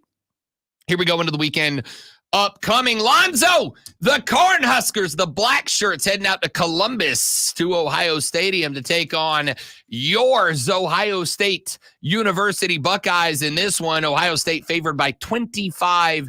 I've already given my take. Don't be shocked if Nebraska finds a way to make it competitive. See, I don't think so. I think Ohio State comes out angry about how the game ended with Oregon. It's been a while since they played, and they're going to take it out on Nebraska. So blowout, they cover 25.5. They put up 50 at least. Put up 50 on the Black Shirts. Yes. Woof. Talk about a reset for Matt Rule after all the goodwill he's built up there. Number 12, Navy is hosting. Number 24, Navy is hosting number 12, Notre Dame. This one from MetLife in East Rutherford, New Jersey. Navy is a 13.5-point dog. My favorite bet the weekend. Navy covers 13.5. I don't know if they outright beat Notre Dame. I am very much pulling for them to do it, but I do think they cover 13.5. What if Notre Dame doesn't make the 12-team playoff? If they lose this game, they will not. Even if Navy is undefeated, even if Navy is a top 25 team, and they are, if Notre Dame drops this or the Army game, actually, scratch that. Notre Dame can't lose another game. Their loss is the worst loss of any of the playoff contenders. Their loss is, in the eyes of the committee, I think, going to be a worse loss than Alabama losing on the road at Vanderbilt. Notre Dame can't lose another game. Here's the thing. Navy's weird. They got the triple option. They've got the mesh. And now they got a cat that can throw the football. So all of a sudden, that triple option, you got to bring extra guys up to stop. Now they got tight ends that can run a seam route, and they actually can get them the football now. I think Navy can do enough weird stuff. And Notre Dame can't really prepare for this. This is an offense you can prepare for. All you can do is watch the tape, spend 3 or 4 days on the practice field figuring it out. It's not like you got the prep with Georgia Tech running the triple option anymore. They don't. I think Navy throws enough wrinkles into the system. They cover up 13.5 against Notre Dame at home. Me too. Hopefully an outright win. Wouldn't it be cool in the 12-team playoff to have one of the military teams make it? It'd be awesome. I would immediately know who I'm pulling for in the playoffs. I'm immediately a Navy guy. My grandfather was a U.S. Marine. He loved watching Naval Academy football. I will absolutely be team midshipman if that was to happen. Number 13, Indiana at the house in Bloomington taking on Washington. John Gruden got on social media yesterday and said, yo, Indiana kids, where y'all hanging out? I want to come by and hang out with the Bloomington folks. Was he feeling nicey? He was not, but he was wearing a shirt. All he wears is T-shirts with Chucky on them now. It's like, all right, bub, we get your brand. We get it, Grandpa. We understand. Maybe don't ask college co-eds where they're hanging out so you can hang out with them, Granddad. Maybe calm down, Chucky. Just a little bit. Relax. Why is that creepy? Why is a 60-year-old man asking college co-eds where they hang out so he can hang out with them weird? I don't know, Lonzo. Why are you pointing? So you're making it sound like he was only talking to the women? Maybe I didn't hear that part. He said, if a 60-year-old man says, hey, where the college kids hanging out at? I don't think it's because he wants to go be one of the boys. Okay. Maybe he does. Maybe he does. So you're implying something that he was not implying. You are just the white knight of the show today. Dude. Rushing to Al Michaels' defense. And you're whatever the opposite of. No. I said Al Michaels might have been drunk. But anyway, you rushed to Al Michaels' defense. Oh, that's true. I did. Who did you defended somebody else earlier? Who was it? I've defended everybody. That's true. On and off the air. referees. Ugh. Number 18, Ole Miss at home against Oklahoma. It's Good Guy Friday. Rob just wore the wrong shirt. Ole Miss 20-point favorites at home against Oklahoma. Oklahoma's bad. Ole Miss covers this one up easily. I just sorry. Oklahoma's broken. Wonder if that defensive coordinator position at Clemson will open back up when someone loses. I'm just saying, you know. Come on home, Brent. We got a spot for you. Georgia Tech is at Virginia Tech. I will take the Hokies in that one. I'm just going to do the rank game since we're up against it. Number 20, Illinois is at number 1, Oregon. This one's at the Zoo, Autzen Stadium in Eugene. Fortunately for the Illini, this one's at 3:30 on CBS. Not a night game. Unfortunately for the Illini, I'm going to use Alonzo word. Dan Lanning's Ducks have found their stroke. Oregon by 30. See, I don't know about that. Illinois is kind of weird.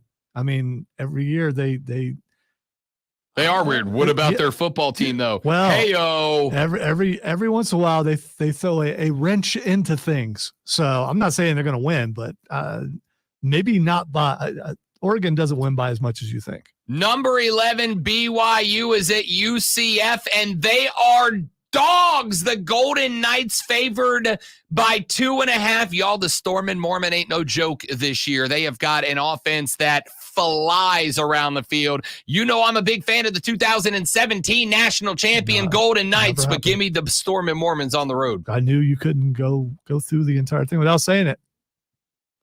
A thing that is true. I do tend to say that. That is a fact. Number 21. You and Van Diddy. I can't just call him Diddy anymore. I just can't do that. Number 21, Mizzou is at Alabama. This one at Bryant-Denny Stadium. I told you all year, Mizzou is the most overrated team inside the top 25. Bama favored by 17.5, and I'm not giving up on Kalen DeBoer. Bama covers 17.5 over Eli Drinkwitz's Mizzou Tigers. Bama wins, don't cover. Wins, though. Okay, I'm good with that. Close to cover? No. Okay. Number 5, Texas is at Vanderbilt in a game that should be a blowout. Texas favored by 18.5, but there's a little magic in Clark Lee's doors this year. Can they roll that magic into a matchup with the Horns and make something happen? Even though I picked Texas at the beginning of the year to win the SEC, I kind of don't you kind of want Vandy to win? Hell yeah, I do. Are you kidding me? Don't you kind of want to see that happen? I want Navy, Army, and Vandy all in the playoffs this year. Give it all to me. Hell yeah, let's go Doors. Texas wins by 25. Easy. No question mark. Let's see what else we got. We got Florida State at number 6, Miami. Miami favored by 21. Cover by 90. They're going to beat Florida State by 45 points. They have got 3 years of pent-up frustration in this rivalry game. And I did the research, Florida State sucks. Not a little, a lot. How much research did you have to do to come about that conclusion? About 3 minutes of any game. About 3 minutes of any game. Number 3, Penn State's at Wisconsin. Is this the James Franklin game we all know is incoming? Penn State favored by less than a touchdown. Are they looking ahead? Are they looking ahead? Are the they? Buckeyes waiting Could and they waiting. be looking ahead? You know what? Screw it. Upset pick of the weekend. Wisconsin over Penn State. They get caught looking ahead to Ohio State. Trap game. Nah, that's not going to happen. Undefeated matchup is undefeated LSU, number 8 on the road at number 14, the Colt of Texas A&M. Texas A&M favored by a single point, meaning Vegas thinks that LSU's the better football team, and they are. Give me the Tigers on the road over the Aggies. Yes. I like that breakdown. SMU is at Duke, favored by 11.5. They cover. We're running late, dude. I mean, you know. It's college football. It's worth it. It's worth it. All right, there's your college football slate for the ranked teams. We'll do the NFL next on the Rob Brown Show in the Fan Upstate. I'm told we have a guest outside the door. Oh, that guest. Now inside the door. What's up, big fella? How are you, buddy? What's happening? Good, man. We're off the air. You don't have to whisper. We're all adults here. We are on stream. We're on stream. But Rob Young from Borderlands Comics and Games, everybody. And South Carolina Comic Con Jr. And South Carolina Comic Con Jr., which is this weekend at the Greenville Convention Center. That's where I'm headed next. All right. Go over there, make sure the floor's laid out good. Yep. You know, I dig it. How about them Dodgers? How about them Dodgers? No starters, and they're in the World Series. You don't need a starting. You don't need a starting rotation to make the World Series. We were on Saturday's show, and we had a guy text the show, and it goes, I like the Dodgers because the Yankees. Sounds like a conversation you could have on the air. I'm just saying. Oh, it is. Yeah, it is, and we probably will. I mean, we got like the Yankees. Yankees. If you got time, okay. Jump in. The Yankees have a closer problem. Right there. Yeah. So the Yankees have a closer problem, and I said, well, if the Yankees have a problem with the closer, the Dodgers have a problem with the starters because the one guy they got in Jack Flaherty had like a 4-mile-an-hour velo dip in the NLCS. So the one guy that was a qualified starter is having his worst stretch of the season right now. And they're still favored. Yamamoto. Just done a good job. Yep. As he's worked his way back from Yep. and adjusted to a new league. Yep. And then Buehler has pitched better each. He has. His last start out was quality. It was quality. He still had a lot of traffic. Yep. But he pitched around it. Yeah, but even when he was at his best, he's a guy that's going to put guys on the bases, but you're not getting the ball out of the infield. He's not like a .9 guy, Yeah. right? Yeah. He's not that dude with nobody on. Right. If I can keep you in a spot where, you're getting guys to first and second, but you're not hitting balls out of the infield, with the Dodgers infield, I'm good. I'm good. I think they're Well, he was at one point. He was ridiculous. Like Mookie Betts, if Ronald Acuna, so Deck and I have this theory every year, and this is why Shohei Ohtani's won the MVP for the National League. If you can do something no one's ever done before, you're the MVP. That's just the way baseball works now. If Ronald Acuna last year wasn't the first guy in the 70-40 club, Mookie Betts is the MVP last year, and it's not close. You should be sitting on your reigning defending NL MVP on this team. Oh, and by the way, Freddie Freeman's been miraculous in the playoffs on one ankle. Yeah, You're doing it without Shohei on the bump. 58 doubles, Yeah. which is crazy last year. Something like that. It's obnoxious. It's obnoxious. As a Braves guy, it's obnoxious. The Braves had a lot of injuries too. The Braves were nothing but injuries. They had two guys, Ozuna and Olsen, who did not go to the IL. And Olsen had the worst year he's had in half a decade while everybody else is hurt. It was one of those things that you go, this team had too much talent to be this bad, but half the talent was spending half the season on the bench. What are you going to do? Had an all-star starting rotation. Yep. On the IL. Yep. My son thinks. Hi, Miss Lisa. My son thinks Kershaw should retire. Hot take. Like, Hot take. Get him another year. Hot take. Hot take. He's basically been injured the way most people would retire. Yep. 6 years. Yep. And he can throw 100, 120 Yep. a year. That's all he can do is back. He was a Tommy John guy, wasn't he? No, that was Buehler that had the Tommy John. Yeah. It's a bad back injury. Yep. I think it's Buehler's second. It is. And yet, let's talk some baseball, buddy. And some Borderlands and some Comic-Con.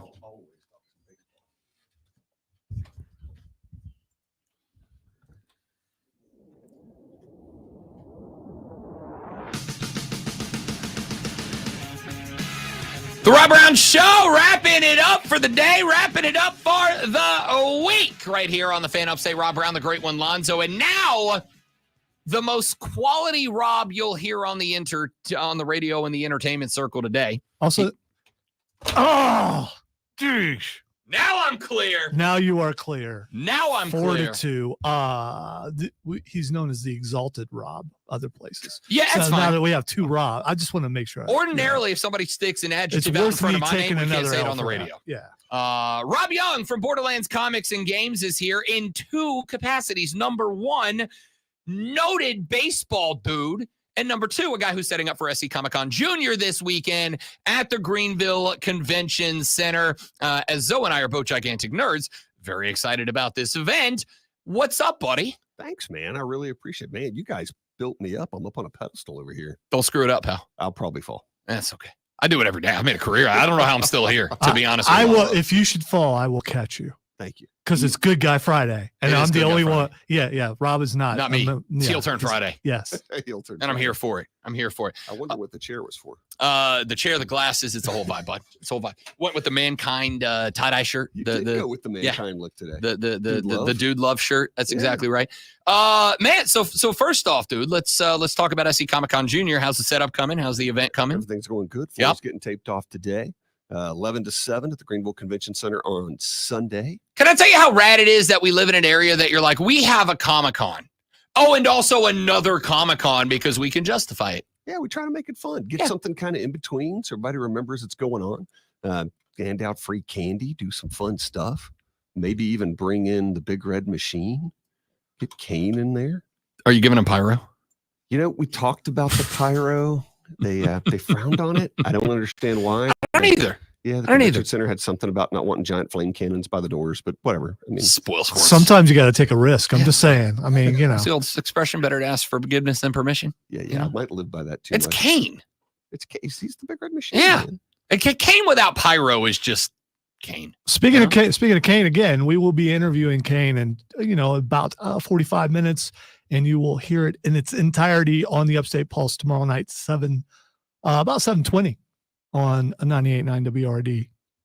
So check that out. Can't wait. Rob, we got some questions off the air already, and it's going to be if Rob's willing to ask about the multiple Canes. Oh, I am 100%. Like ripping off Kane's gimmick has become like an indie sport now at this point, and there's all these different Kane variations. And I 100% want to ask him about Blue Kane, Gain. Now we found out during the break there's a new Kane knockoff. Favorite one so far. It's my favorite one. He's Kane, but he wears all white, and he is Kane.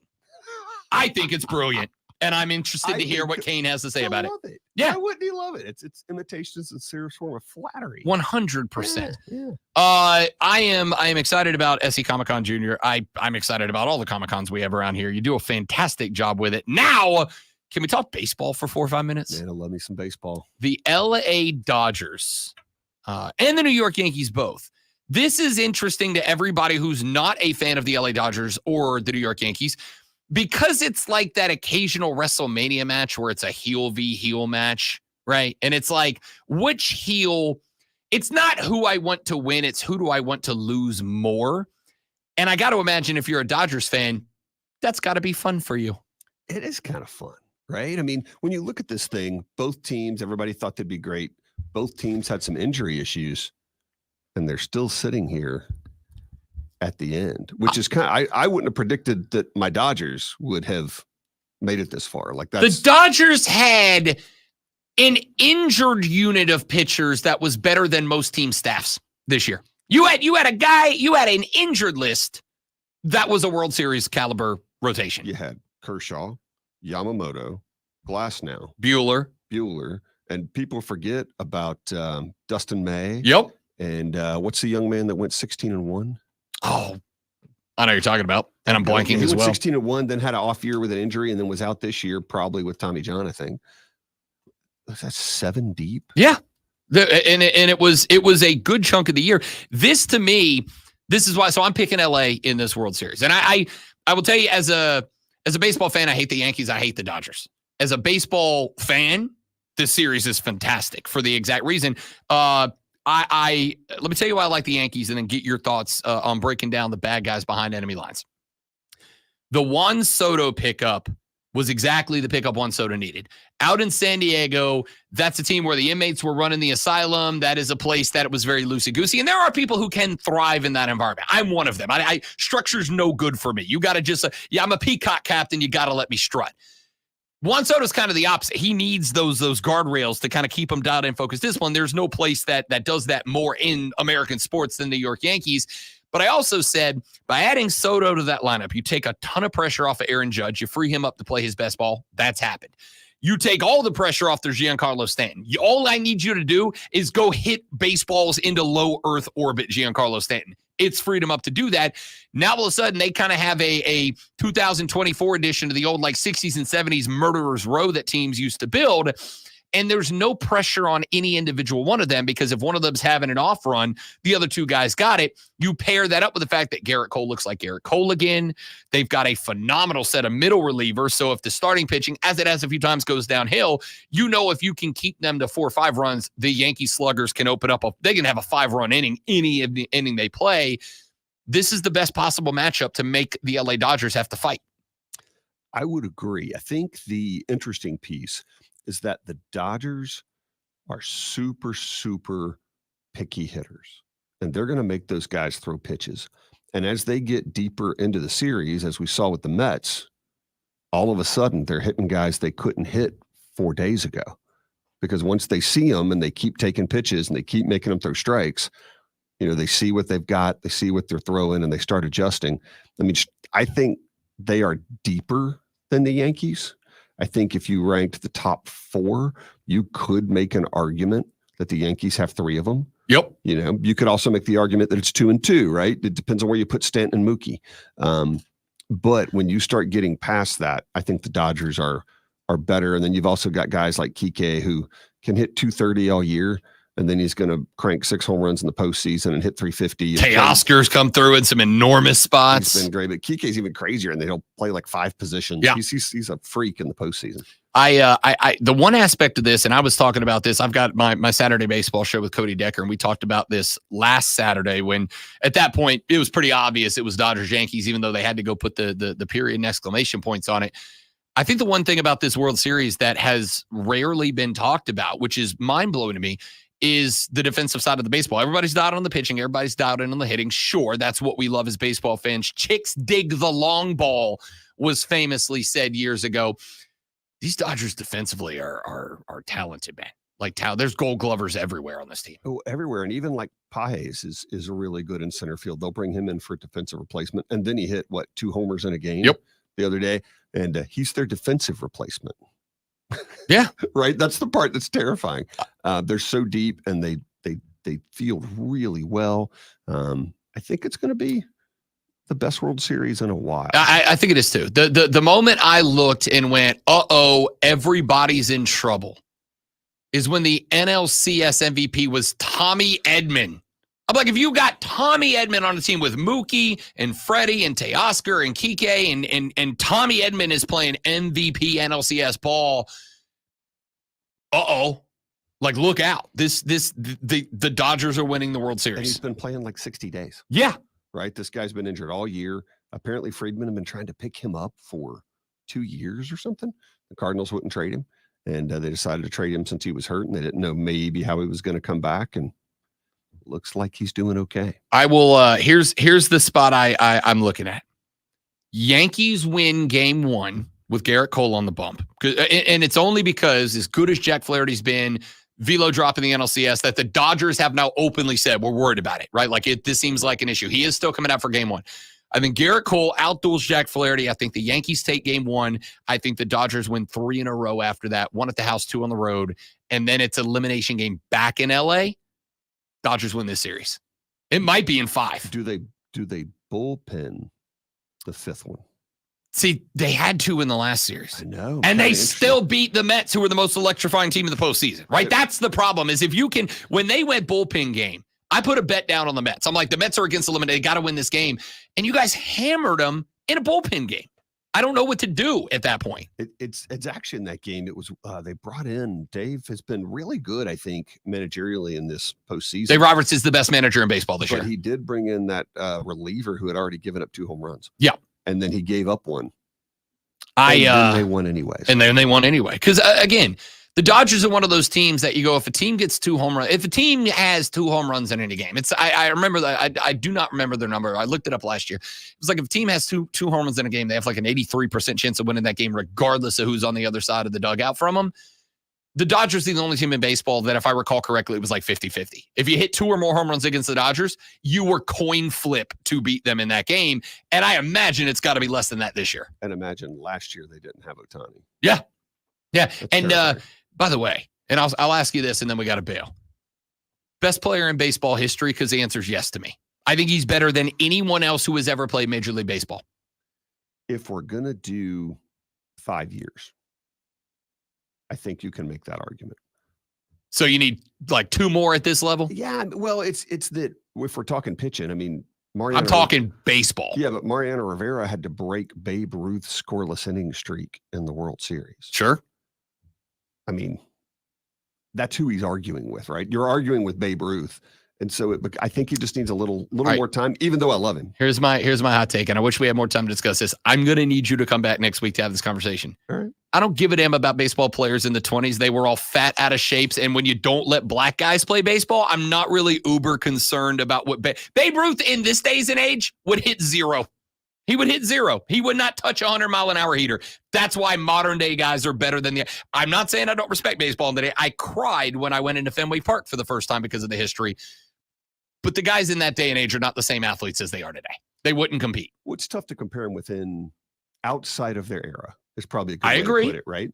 Within the modern era, it's tough to be better than Ohtani. I'm not sure who that would be. That's fair. That's fair. Rob Young from Borderlands Comics and Games getting set up for SC Comic-Con Junior this weekend at the Greenville Convention Center. Dude, it's going to be a tremendous event. Have a ball, bud. Come back next week. Let's have that fight. See you guys soon. You got it. Rob freaking Young, the dude I go talk baseball with.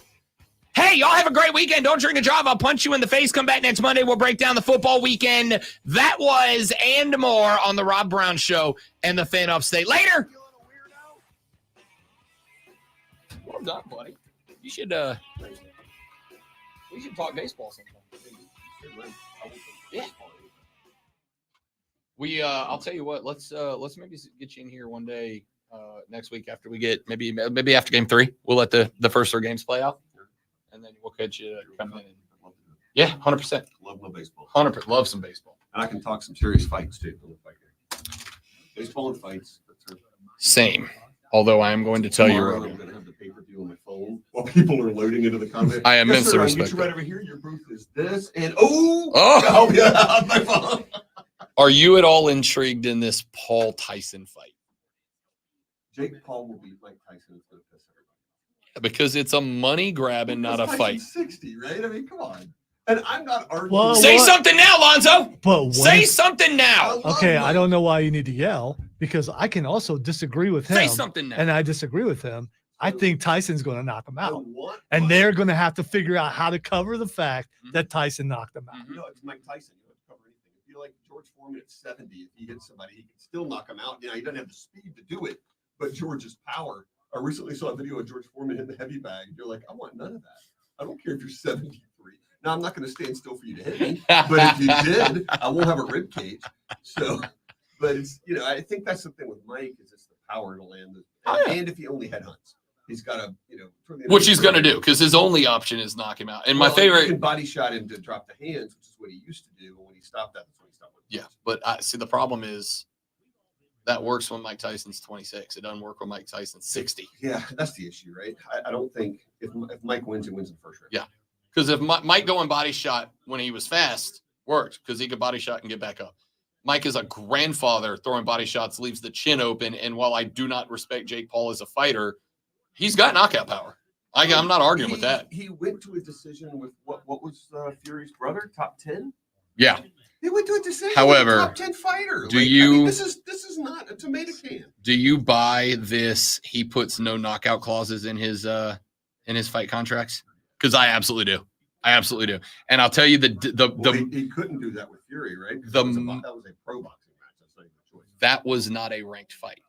It could have been, but it was not a ranked fight. I'll tell you when Mayweather put him to sleep and held him up until he came back to, that's the moment I was like, nope, I believe it. I believe there's a no knockout clause. Because if not, Floyd, the greatest showman in boxing history, Mayweather, stands over him for that iconic photo. And the fact that he held Paul up against the ropes until he came to, you can see him asleep and held him up till he came to. That's the moment I said, give me the tinfoil. I'm putting the tinfoil cap on. There's a no knockout clause. Yeah. Stream, y'all have a fantastic weekend. Come back Monday. We'll see you then. Thanks for being here. Goodbye.